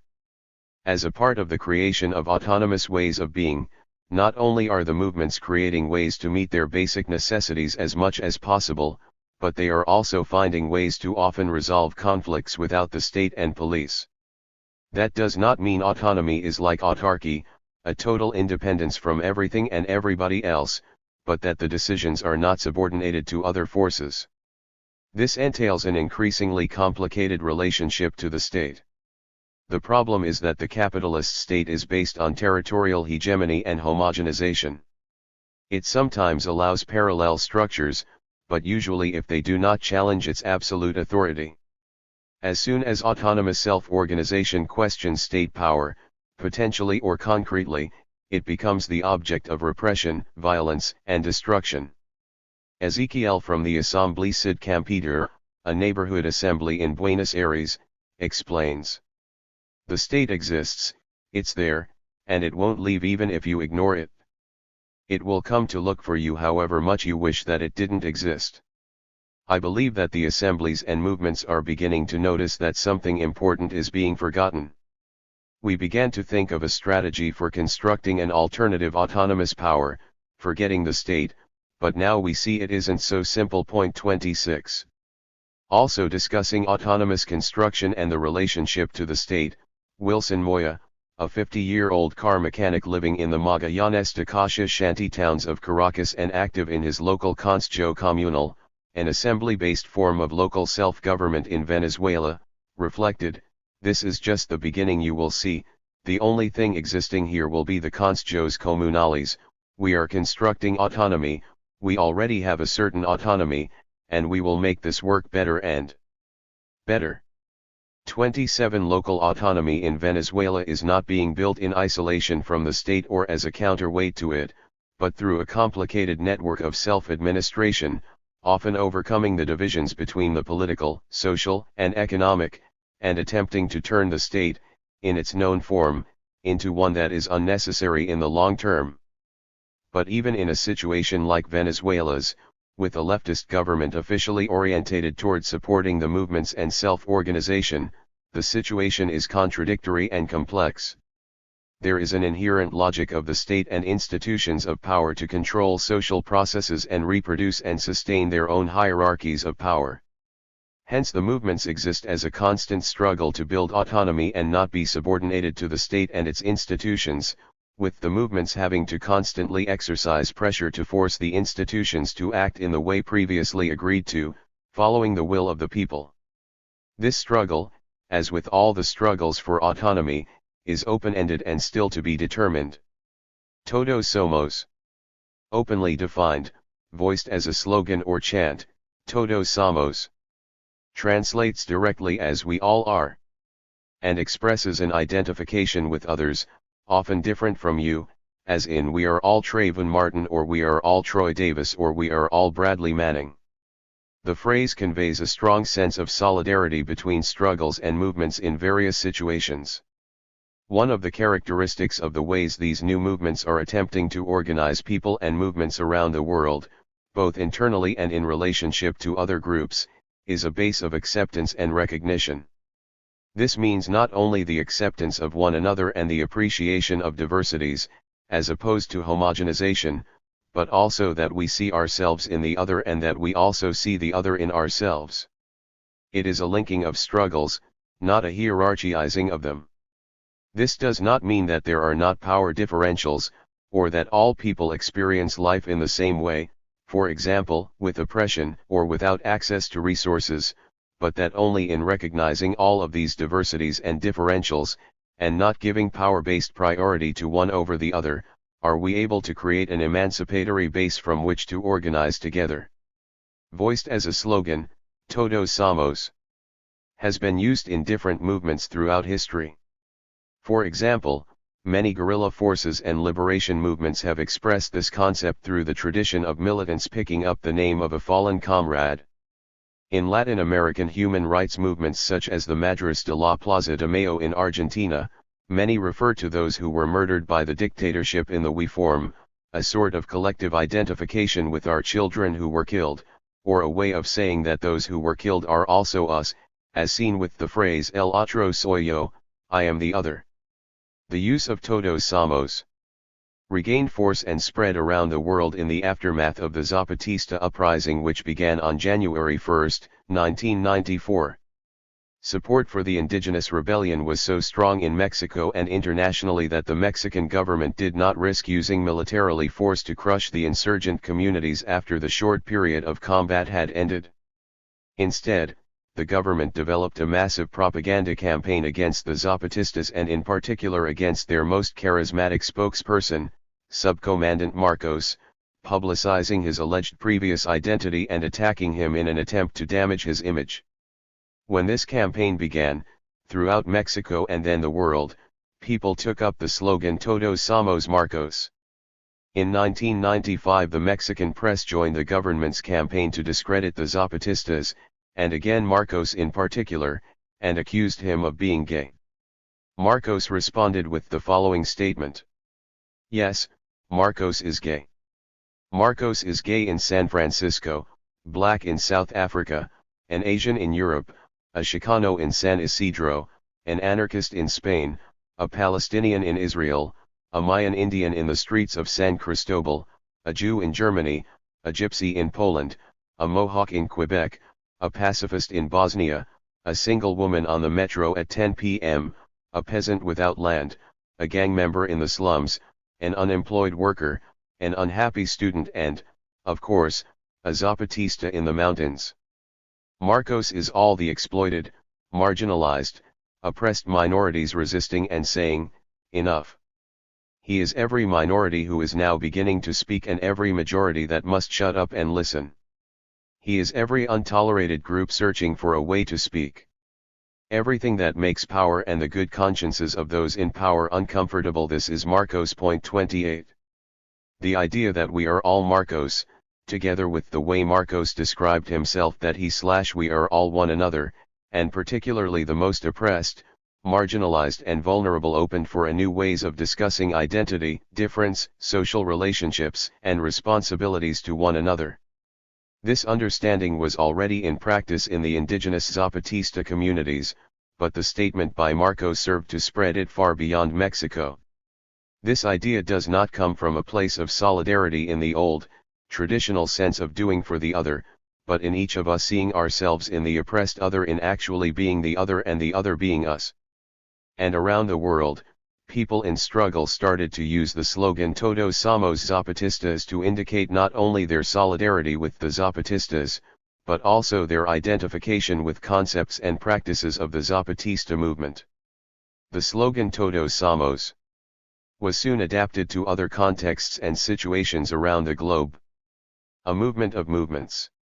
Openly defined, the heterogeneous mixture of groups and movements, with different causes, forms of organization, tactics, and strategies, networking together against neoliberal globalization.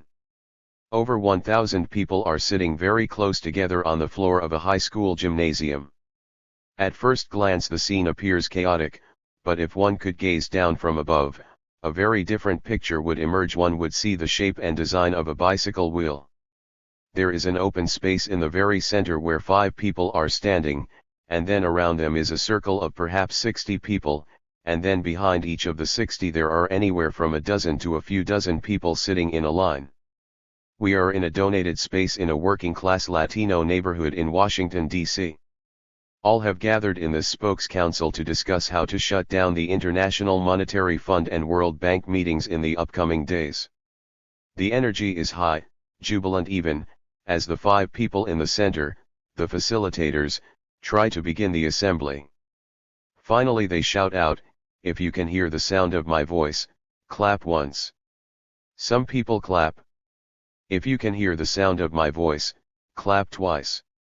More people clap, and by the time they get to 3 times, the point has been made and the group is quieter. The assembly begins with the facilitators explaining the modified rules of consensus that the spokes council will be using. After questions and clarifications, it is time for each spoke, that person sitting in the center circle, with the dozens behind them, to introduce their affinity group or cluster. A cluster is a group of more than 2 affinity groups that decide to work together on a particular action, and thus merge into one for the sake of a spokes council. The person speaking, the spoke, is not a representative but merely the voice of those behind them. The introductions begin. People have gathered from all over the east coast of the United States, many in temporary affinity groups, to come together for this specific action with an agreed upon tactic or strategy. Affinity groups for the sake of the action have all sorts of creative names, and their desired actions range over a great deal of territory.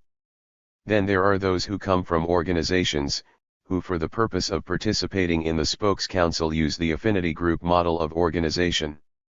These groups range from religious organizations to community-based groups. There are also a few labor groups represented, as well as schools and university-based affinity groups. After the introductions, the groups go around again and share what they have decided so far they will do on the streets on the days of actions. Again the responses range from those who will dance and sing and then move if the police come, to others who will lock arms and block roads, risking arrest, to others who will block roads until the police arrive, then disperse to another location to begin a new blockade. The forms of action the different groups, organizations, and actors want to use and the risks they are willing to take differ a great deal, but they decide together to accept the legitimacy of all practices and share a common goal. These 1,000 people, who then turned into tens of thousands on the days of action against the International Monetary Fund and World Bank, are a movement of movements.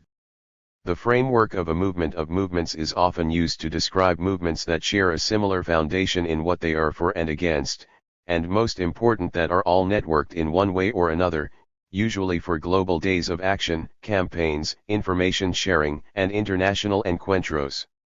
Most recently this concept, though not the exact phrase, has been used in the new global movements to refer to any individual or group that identifies with the 99% or real democracy, those who join encampments, participate in assemblies and position themselves with the movements. There is no strict politics one needs to subscribe to, rather, it is an open sense where many with the same general rejections of policies causing crisis around the globe can find a common space upon which to create new relationships. Similarly, people speak of the new movements, or the movements since 2010, or group them geographically, example the Arab Spring, the European summer and the US fall, and while each place is quite distinct, the general nature of the movements, responding to the crisis and doing so in a similar way, has created the sense of a movement of movements that we refer to here. Movement of movements is a term that emerged with the anti-globalization movement, and the gatherings organized against international political, economic, military, and financial summits around the world. The movement of movements points to the bringing together of organizations, initiatives, groups, and collectives in a struggle for a common goal, example against neoliberal globalization. As a consequence of the diversity of participants, ranging anywhere from anarchists, socialists, and communists to spiritual pacifists, ecologists, migrants, feminists and labor groups, there is a wide diversity of views with regard to such things as organization, politics, structure, and strategy. The participants differ in their analysis of the causes and possible solutions of the problem, and even in the steps to take and means to use to bring forward change. But they come together and agree on a common agenda of mobilizations and a shared frame of mutually accepted forms of action. The global dimension, as well as the commitment to working together despite differences, characterizes the movement of movements as a new phenomenon. At the same time that the concept of the movement of movements refers to most everyone who chooses to work together on common mobilizations around a broader issue, this loose definition does not reflect all aspects of the movement of movements. The global justice movement mobilized hundreds of thousands of people across North America and many millions around Europe, Latin America, and Asia. But the people mobilized and the movements coming together for campaigns did not simply cohere out of some kind of natural process, and similarly, the mobilizations did not just happen on their own. Behind the mobilizations there were, and always are, smaller networks sharing affinity around political vision, forms of organization and the means of struggle. These initiatives strategically constructed the larger campaigns and mobilizations and built a sort of backbone to them. One can find many different types of global networks, such as unions and union activists, progressive spiritual communities, radical intellectuals, and so on, but under the surface of the common mobilizations, the most significant networking elements were the self-organized grassroots groups, collectives, and organizations. Most of these groups and collectives were against hierarchy and political party structures, and were largely anti-authoritarian in spirit, if not in practice. These groups coordinated in hundreds of cities and towns, and networked with others like them around their country and the globe, and often set the frame for the common activities of the movement as a whole, including how to work together and make decisions. Among some of the more important globally organized networks were the International Land Workers Organization, via Campesina, and People's Global Action, PGA. In Europe, there was a strong network with the participation of the disobedience movement in Italy, Reclaim the Streets and others in Great Britain, and what later turned into the coordination the interventionist left, Interventionistisk Link, in Germany, as well as groups and organizations throughout most of the European countries with similar perspectives on organization, practices, and goals. During the 1999 anti-WTO Seattle protests in the United States, it was the Direct Action Network, DAN, that coordinated the actions early on, but also facilitated the participation of hundreds of other groups, organizations, and unions to be able to all work together on the days of action, a movement of movements of sorts. After Seattle, dozens of direct action networks sprang up around the United States, coordinating with one another through the Continental DAN. The way each group organized was decided locally, but the implicit consistencies were anti-capitalist politics, a basis of non-hierarchy and a focus on changing social relationships. The use of the consensus process was also fairly consistent with the organizing movement of movements. Territory and space. Openly defined, technically, territory is a geographical place with defined boundaries, whereas space is a set of constructed social relations, social, economic, political, cultural, within a certain territory. But the growing commodification of territories by capitalism has raised the need to claim territories for the construction of spaces with alternative values and practices. And that has generated different, sometimes contradictory uses of the terms territory and space in different movements. Regardless of the different ways the terms are used, the meanings are quite similar, and are being articulated more and more around the globe. Aylan, a participant in Spain's 15M movement, speaking about the use of the space in the Plaza del Sol, commented, "These were times that you'd go to the plaza on one day, and then when you returned on the next day 700 new things had come up. I remember one day I got there and I was told, they built a vegetable garden, and I said, a vegetable garden. And yes, it was there, in the fountain of the Plaza del Sol of Madrid. And suddenly there was a nursery, and a library, and it was fascinating. There was this thing about doing, and doing." 29. In a 2003 conversation, Martín K. from the Argentine Neighborhood Assemblies of Colegiales, Buenos Aires, said, "Since there are no institutions, not even a club, a church, or anything, the assembly meets on any corner, and even in the street. When this new form of politics emerges, it establishes a new territory, or spatiality. In the beginning, the assembly consisted of people from all walks of life, ranging from the housewife who declared, 'I am not political,' to the typical party hack. But there was a certain sensibility. I don't know what to call it, something effective. It's as if we live in flux, moving at a certain speed, like little balls bouncing all about, and then suddenly, the assembly is our intention to establish a bay, to momentarily pause time and space, and to say, let us think about how to avoid being dragged and bounced about, and simultaneously attempt to build something new ourselves." 30. The Zapatistas have made the autonomy of indigenous territories in Chiapas one of the central points of their struggle, and they have declared the territory in which the Zapatista construction of a different and democratically self-administered society takes place as Territorio Zapatista, words we see written on large roadside signs when we enter the regions of Chiapas where the Zapatista communities are based. Sometimes they relate to other rebel territories in their process of construction and sometimes to the whole territory of Mexico, meaning the people within the boundaries of Mexico, regardless of the level of conflict or cooperation with the governments in power. Over the last 2 decades, the demarcation of indigenous territory has become a core question of indigenous struggles around the globe. In these territories, claimed by dispossessed indigenous groups, they have begun processes of self-administration, under their own rules, based on their own cultures. The relationship of movements to territory has been important in urban areas for the construction of alternative social relationships as well as for the interruption of capitalist business as usual. The unemployed workers' movements in Argentina began as a protest, demanding an unemployment subsidy from the state, but the movement transformed into something different.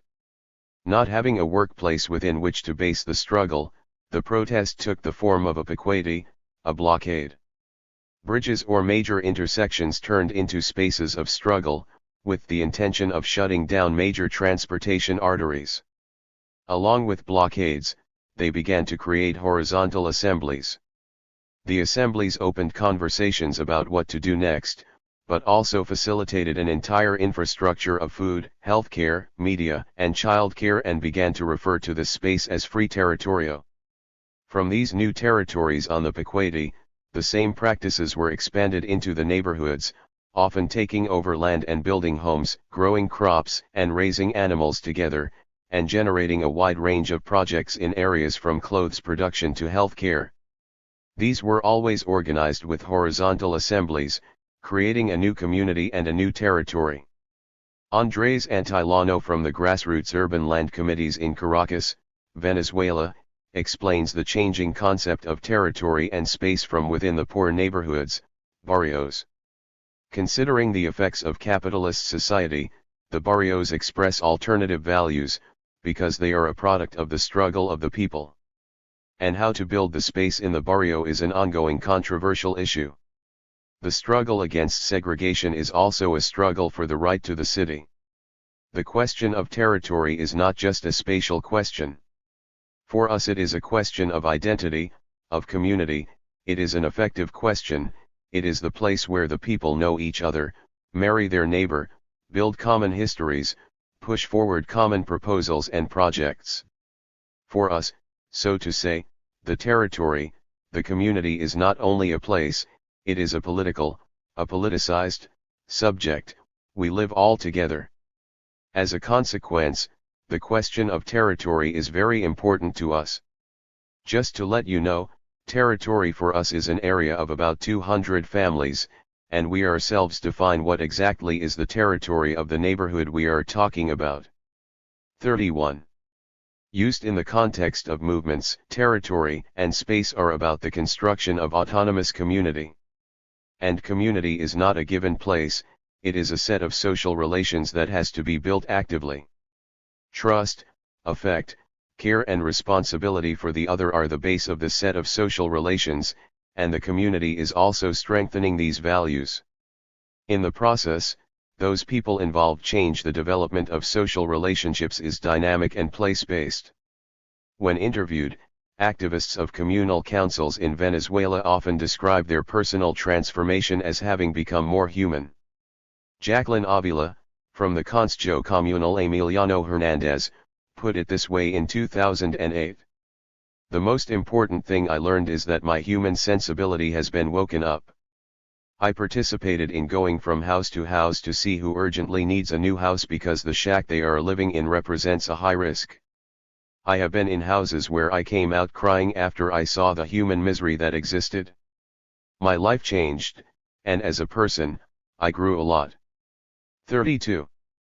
From the indigenous movements reclaiming territories in Latin America to the neighborhood movements from big cities such as Buenos Aires and Caracas, to new movements in Europe and the United States taking over the plazas and founding social centers, concrete territory plays a central role in the construction of new social relationships. Even if the examples are very different from one to the other, they can be traced back to a common origin and a common sensibility. Because advancing capitalism has commodified more and more territories and spaces, there is a need to reclaim them to build social relationships that are not subjected to commodification. While for more than 500 years indigenous people have been mainly in retreat from advancing commodification and subjugation, a point was reached where they could not withdraw anymore or go anywhere without again being dispossessed. In order to survive, they have no other choice but to claim territories in which they can live the way they choose. And in the poor urban neighborhoods, especially in shanty towns, which are often not even officially recognized as existing urban territories, the inhabitants claim the territory and defend their own history of sociality and struggle, as well as the concrete process of constructing communities against commodification, institutionalization, or criminal co-optation. Taking over public space, as with the assemblies on the streets in Argentina, or the occupied plazas in the United States or Spain, or the creation of social centers throughout Europe, is a consequence of the neoliberal politics of the last decades, which have been privatizing public space and tying a person's access to cultural and social participation to their ability to consume. So the creation of new social relations and spaces in which everyone can participate and socialize, regardless of his or her buying power, needs the appropriation of territories in which this can happen. May Day. Openly defined, May Day is International Workers' Day. It is celebrated every year by tens of millions of people in most countries around the world. It originated with the struggle for the 8-hour workday, and in particular with the experience of the police repression against workers in Chicago in 1886. In the 1980s, more diverse movements began organizing around May Day, and since 2001, the concept has shifted to one not only celebrating workers, but also standing up for immigrant rights, for social justice and against capitalist globalization and war. More than 100 people fit into a union hall meant for 50. We are planning actions and events for May Day 2012 in New York City. The air is stale, but the energy high. The room is filled with Occupy movement participants, immigrant rights groups, progressive labor unions and those from labor not representing their unions, or without unions but identifying as labor, and a few people from neighborhood workers' centers and other community-based groups. The form of organization the May Day planning has taken is a spokes council, inspired by the global justice movement and, it is rumored, also the Spanish anarchists of the 1930s. It is a directly democratic form of organization that can be used so that decisions are made, or ideas shared, among people speaking who are already involved in some form of organizing, reflected in things such as working groups, affinity groups, or organizations. No more than one person from each group has a formal voice, though everyone has ears, and contributes to what their voice, technically a spoke, says to the group. There are often conversations whispered up and down the line of spokes to figure out what the voice should say, based on what others in the group feel and think. Consensus or agreement is reached in each group before ideas are shared and proposed. The organizing behind May Day 2012 was just one of countless examples of a current practice that has numerous antecedents, though many of those organizing may not know the various histories. While May Day began as a day of struggle that mobilized all sorts of workers, immigrants, leftists, socialists, communists, anarcho-syndicalists, and anarchists after World War II, particularly in Europe and the United States, it became characterized more by reformist union marches. In 1958, the U.S. government even tried to hijack the day and redefine it as Loyalty Day, attempting to physically obstruct mobilizations. With the decline of the industrial labor force in the late 1970s in the global north, May Day seemed to wane as a point of reference for movements, especially in the global north. In recent decades, however, instead of continuing to lose importance, May Day has begun to be resignified by the movements and has again become a center of massive mobilization. One thread of May Day reappropriation can be found in the revolutionary May Day demonstrations in Germany and parts of Northern Europe. They trace back to May 1, 1987, when police stormed a peaceful street festival organized by revolutionary collectives and neighborhood organizations in the Kreuzberg neighborhood of Berlin, an area characterized by strong immigrant and leftist populations. Radical activists and inhabitants of Kreuzberg started to fight back against police attacks, setting up barricades and burning police cars. The battle turned into an urban uprising, which eventually forced the police out of the neighborhood for the night.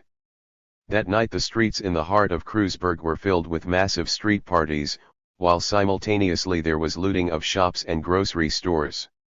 The Kreuzberg uprising became a symbol, and ever since, revolutionary May Day demonstrations are held in Kreuzberg, often with some 20,000 participants. The police mobilize for everyone, and repression and skirmishes almost always occur. Over the years, revolutionary May Day has spread to other cities in Germany and throughout Northern Europe. Another appropriation of May 1 by the more recent movements is Euromayday. 33 Euromayday began in 2005 in dozens of European cities, including Milan, Naples, Berlin, Hamburg, Paris, Helsinki, Seville, Malaga, Lisbon, Vienna, Maribor, Zurich, Copenhagen, and Liege, and then spread to other cities around the world, such as Tokyo and Toronto, losing its prefix Euro. The Euromayday parade emerged from the global justice movement in October 2004, during an autonomous event organized parallel to the European Social Forum. The basic idea was to unify the struggles of precarious workers and migrants for social rights and the freedom of movement across borders, as well as to create a trans-European network for mobilizations, beyond what was then a single day of mobilization focus. The first coordinated Euromayday was held in 2005. Its origins go back to 2001 in Milan, Italy, when an alliance of labor activists of precarious workers, rank-and-file union committees, CUB, squatted social centers and migrant organizations unified efforts for a May Day of the precarious. The term precarious refers to all people living with income and work insecurity, having uneven or no access to social services and/or being subjected to repressive migration laws. To understand today's May Day is to see the diversity of the subjectivities engaged in it as an enrichment of the struggle. Seen from this perspective, the concept of unity is quite different from the concept prevailing in traditional workers and leftist organizations, where unity is based more on homogenization. The diversity is often expressed in the form of a parade that mixes joyous celebration with direct actions, such as temporary occupations of institutions, expropriation of food and other goods from chain stores, and the use of public transport without paying. The parade, in turn, draws upon the tactics of the global justice movement where joy and celebration were core, as with groups such as Reclaim the Streets and the Pink Bloc. Some of the May Day networks became places where precarious workers, migrants, and other workers came for support around particular issues, struggles and actions not necessarily related to May 1st actions. The rubric of May Day spread, and its networks became central to organizing around issues such as the struggles and protests of precarious workers, including those in call centers or short-term contract workers in the service industries, as well as struggles against deportation and detention centers, against copyright, and for general access to services understood as commons. The different May Days around Europe met regularly for discussion and coordination and made transnational calls for demonstrations. As of 2010 this form of organization began to shift, and while they still exist, they have also again begun to change form. The practices that grew out of May Day spread beyond the mobilizations for May 1st with, for example, satirical inventions such as the popular icon of Saint Precarious or the Precarious Superheroes, appearing in other campaigns and movements. The precarious superheroes stand for the amount of superhero capability precarious workers must have in their jobs and lives. Dressed in colorful fantasy clothing like traditional superheroes, the precarious superheroes have been participating in demonstrations and direct actions. For example, in Hamburg, Germany, precarious superheroes expropriated expensive food from a luxury store and distributed it for free to unemployed, homeless, and low-income workers in the days preceding May Day 2006. In the United States, May Day 2006 was again placed on the national agenda as a day of struggle. Migrant communities and organizations called for a May 1st national boycott and in some places a day without an immigrant, with many millions of immigrants and migrant workers participating across the country, from the major cities to small towns. In Los Angeles, close to 1 million people took to the streets. In New York, a march of tens of thousands, perhaps hundreds of thousands, took streets and bridges as people made their way from Brooklyn to Manhattan. Solidarity actions were organized in Mexico as well, with a Nothing Gringo boycott, intending to show cross-border solidarity with migrant communities. Since 2006, immigrant rights and power have been a core part of every May Day in the United States.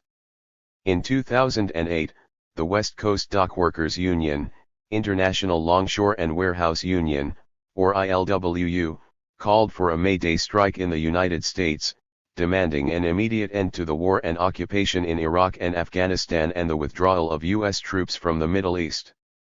Approximately 30,000 members, along with tens of thousands of other supporters, shut down the port that day.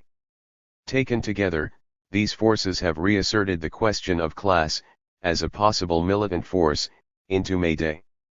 While in most of the global South, May Day never lost its appeal as a significant day for struggle, with militant resistance as well as joyous celebrations, in the global North it is only in the past decade that it has been increasingly reclaimed, from below, as the day of the struggle for dignity of the oppressed, silenced, and marginalized. May Day is also being recuperated as a day of joy, of celebrating together the vast diversity of protagonists and participants, and of the changes to come. It is a moment when one catches a glimpse of tomorrow. What began as a recuperation of May Day's radical tradition by activists of political groups and precarious workers, has increasingly turned into a broader movement, with May Day as a central symbol. The planning for May Day 2012 in New York was a combination of all of the above. There were traditional workers' unions, especially the more progressive segments, immigrant rights organizations and communities, and many working groups from Occupy. The Occupy Group Mutual Aid provided many free goods and services, including food from local farmers and producers, childcare, tutoring and medical consultations. The messaging group worked on getting the movement's perspective communicated by creating media and interacting with mainstream media. Direct Action carried out plans to shut down major road arteries, doing so theatrically and with joy. The Plus Brigades planned direct action as clown blocks. The Art and Culture Working Group organized so that people could publicly create art on May Day, and helped make the action beautiful. The conversation about striking, what it means to be a worker, and even the meaning of stopping business as usual was another powerful intervention made by the May Day planning around the globe. Discussions about the meaning of strike expanded beyond action by traditional factory workers to include precarious workers, using the language of precarity. It also brought more centrally into the conversation the immigration and migration statuses of the possible participants, and the risks people might face if they were to strike in the traditional sense. While some workers in the United States did strike, many others took the spirit of the idea of a strike broadly, striking with a way of being and doing things. Celebrating the holiday of May Day and resisting together, but doing so in a multitude of ways. People organized marches, parades, music and art, as well as ongoing popular education and workshops. The events of May Day 2012 began first thing in the morning, and with tens of thousands of participants in New York alone, lasted all day and into the night. The day closed after a transit workers' union rally was held, with an assembly of many hundreds of people reflecting on the day, the state of the movement and the many possible futures. The influence of the Global South and our own history on our current practices becomes clearer with each movement that organizes and each massive event coordinated. It is not linear, perhaps, but nonetheless, many aspects of the past 20 years can be seen in the shifting nature of May Day in the New York and US May Day. How did this happen? One of our many questions. Politics of walking and process. Openly defined, politics based on an open-ended, ever-evolving collective process of social construction that defines and redefines the means of emancipation through constant discussion and debate among participants. What are your demands? We don't use the framework of demands. But what does Occupy want? We are organizing spaces where people can come together and, using real democracy, discuss what we might want, and find ways of making that happen. But you must have demands to be taken seriously. We have only been gathering together for a few months, and there are now hundreds of thousands of people across the country coming together in assemblies to discuss what we want.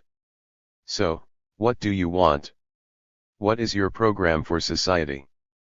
We have begun to do what we want, which is to come together in our towns, neighborhoods, schools, workplaces, and communities to create new relationships together, using the tools of horizontal democracy. And in the process of meeting one another, we have begun to work on projects in common, not asking anyone to do things for us, but doing them ourselves and together. This does not mean that we do not want many things from the state. In fact, many of us see all of what they have as rightfully ours, but we are not writing a 10-point plan for society telling people how to change things. Perhaps as time goes on, as we continue to create together, we will have demands, but for now we are beginning the process of discovery, democracy, and collective action. It is not about a final point or objective, but the process of coming together and struggling together where we will find our many paths. It is on this walk together that we discover the path, creating it as we go. The concept of walking and questioning, or making the road as one walks, while questioning, has been used throughout history. More recently, the Zapatistas popularized the idea, and then the concept was carried around the world, movement to movement. A story that has been told and retold throughout the Mayan communities of Chiapas, Mexico, is called the story of questions. This story has now been passed along, read and performed at countless global gatherings and encuentros everywhere. It captures the spirit of questioning as we walk. It also captures the social and collective necessity of the walk. It conveys our need for one another, and that only through relating and listening to each other can we discover our walk. Here is a selection of the story, as retold by Subcommandant Marcos in 2001. Many stories ago, when the first gods, those who made the world, were still circling through the night, there were these two other gods, Akal and Votan. The two were only one. When one was turning himself around, the other would show himself, and when the other one was turning himself around, the first one would show himself. They were opposites. One was light like a May morning at the river. The other was dark like night of cold and cave. They were the same thing. They were one, these two, because one made the other. But they would not walk themselves, staying there always, these two gods who were one without moving. What should we do then? The two of them asked. Life is sad enough as it is, they lamented, the two who were one in staying without moving. Night never passes, said Ikal. Day never passes, said Votan. Let's walk, said the one who was two. How? Asked the other. Where? Asked the one. And they saw that they had moved a little, first to ask how, then to ask where. The one who was two became very happy when the one saw that they were moving themselves a little. Both of them wanted to move at the same time, but they couldn't do it themselves. How should we do it then? And one would come around first and then the other, and they would move just a little bit more, and they realized that they could move if one went first, then the other. So they came to an agreement that in order to move one had to move first, then the other. So they started walking, and now no one remembers who started walking first, because at the time they were so happy just to be moving. And they were going to start walking when their answer to choose the long road brought another question: where does this road take us? They took a long time to think about the answer, and the two who were one got the bright idea that only by walking the long road were they going to know where the road took them. If they remained where they were never going to know where the long road leads. 34. The global movements, particularly since 2011, organize based in a very similar spirit of walking and questioning, not trying to force everybody to sign up to the same program and master plan on how to make the program reality. The practice is rather to open democratic spaces for the convergence of ideas and practices. As with the Zapatistas, and many of the movements in Latin America over the last 2 decades, there has been a real break in particular forms of organizing, ones that are hierarchical and have the answers and the program predetermined. 35 Instead, what movements are creating is a multiplicity of paths toward an ever-changing end. Many see the path as an integral part of this changing end. Not to be mistaken, these are very concrete paths, such as the taking over of hundreds of workplaces and pushing the boundaries of capitalist value production in places such as Argentina and Brazil. The projects are concrete and militant. It is only that the goal is a multiplicity and one discovered as people struggle and create together. Another example of the end as a process is in Venezuela. People in the communities and movements there refer to what is taking place as a process. While there is a stated goal of creating socialism of the 21st century, it is not an ideology predetermining a certain structure or form. It is a search, a work in progress, based on a set of values that include solidarity, mutuality, community, equality, self-administration, democracy, freedom, and so on.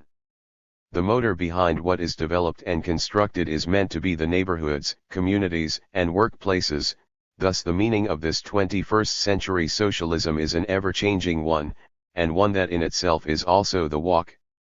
This does not mean that there are not different and conflicting visions of what should be done or how, or that there are not people who have more power to impose themselves than others do. But the idea is to have an open process of creation and understand even deep structural change such as revolution is not an act but a process. No one is able to tell where the various directly democratic and participatory movements for change around the globe will go on their walk. That is to be determined.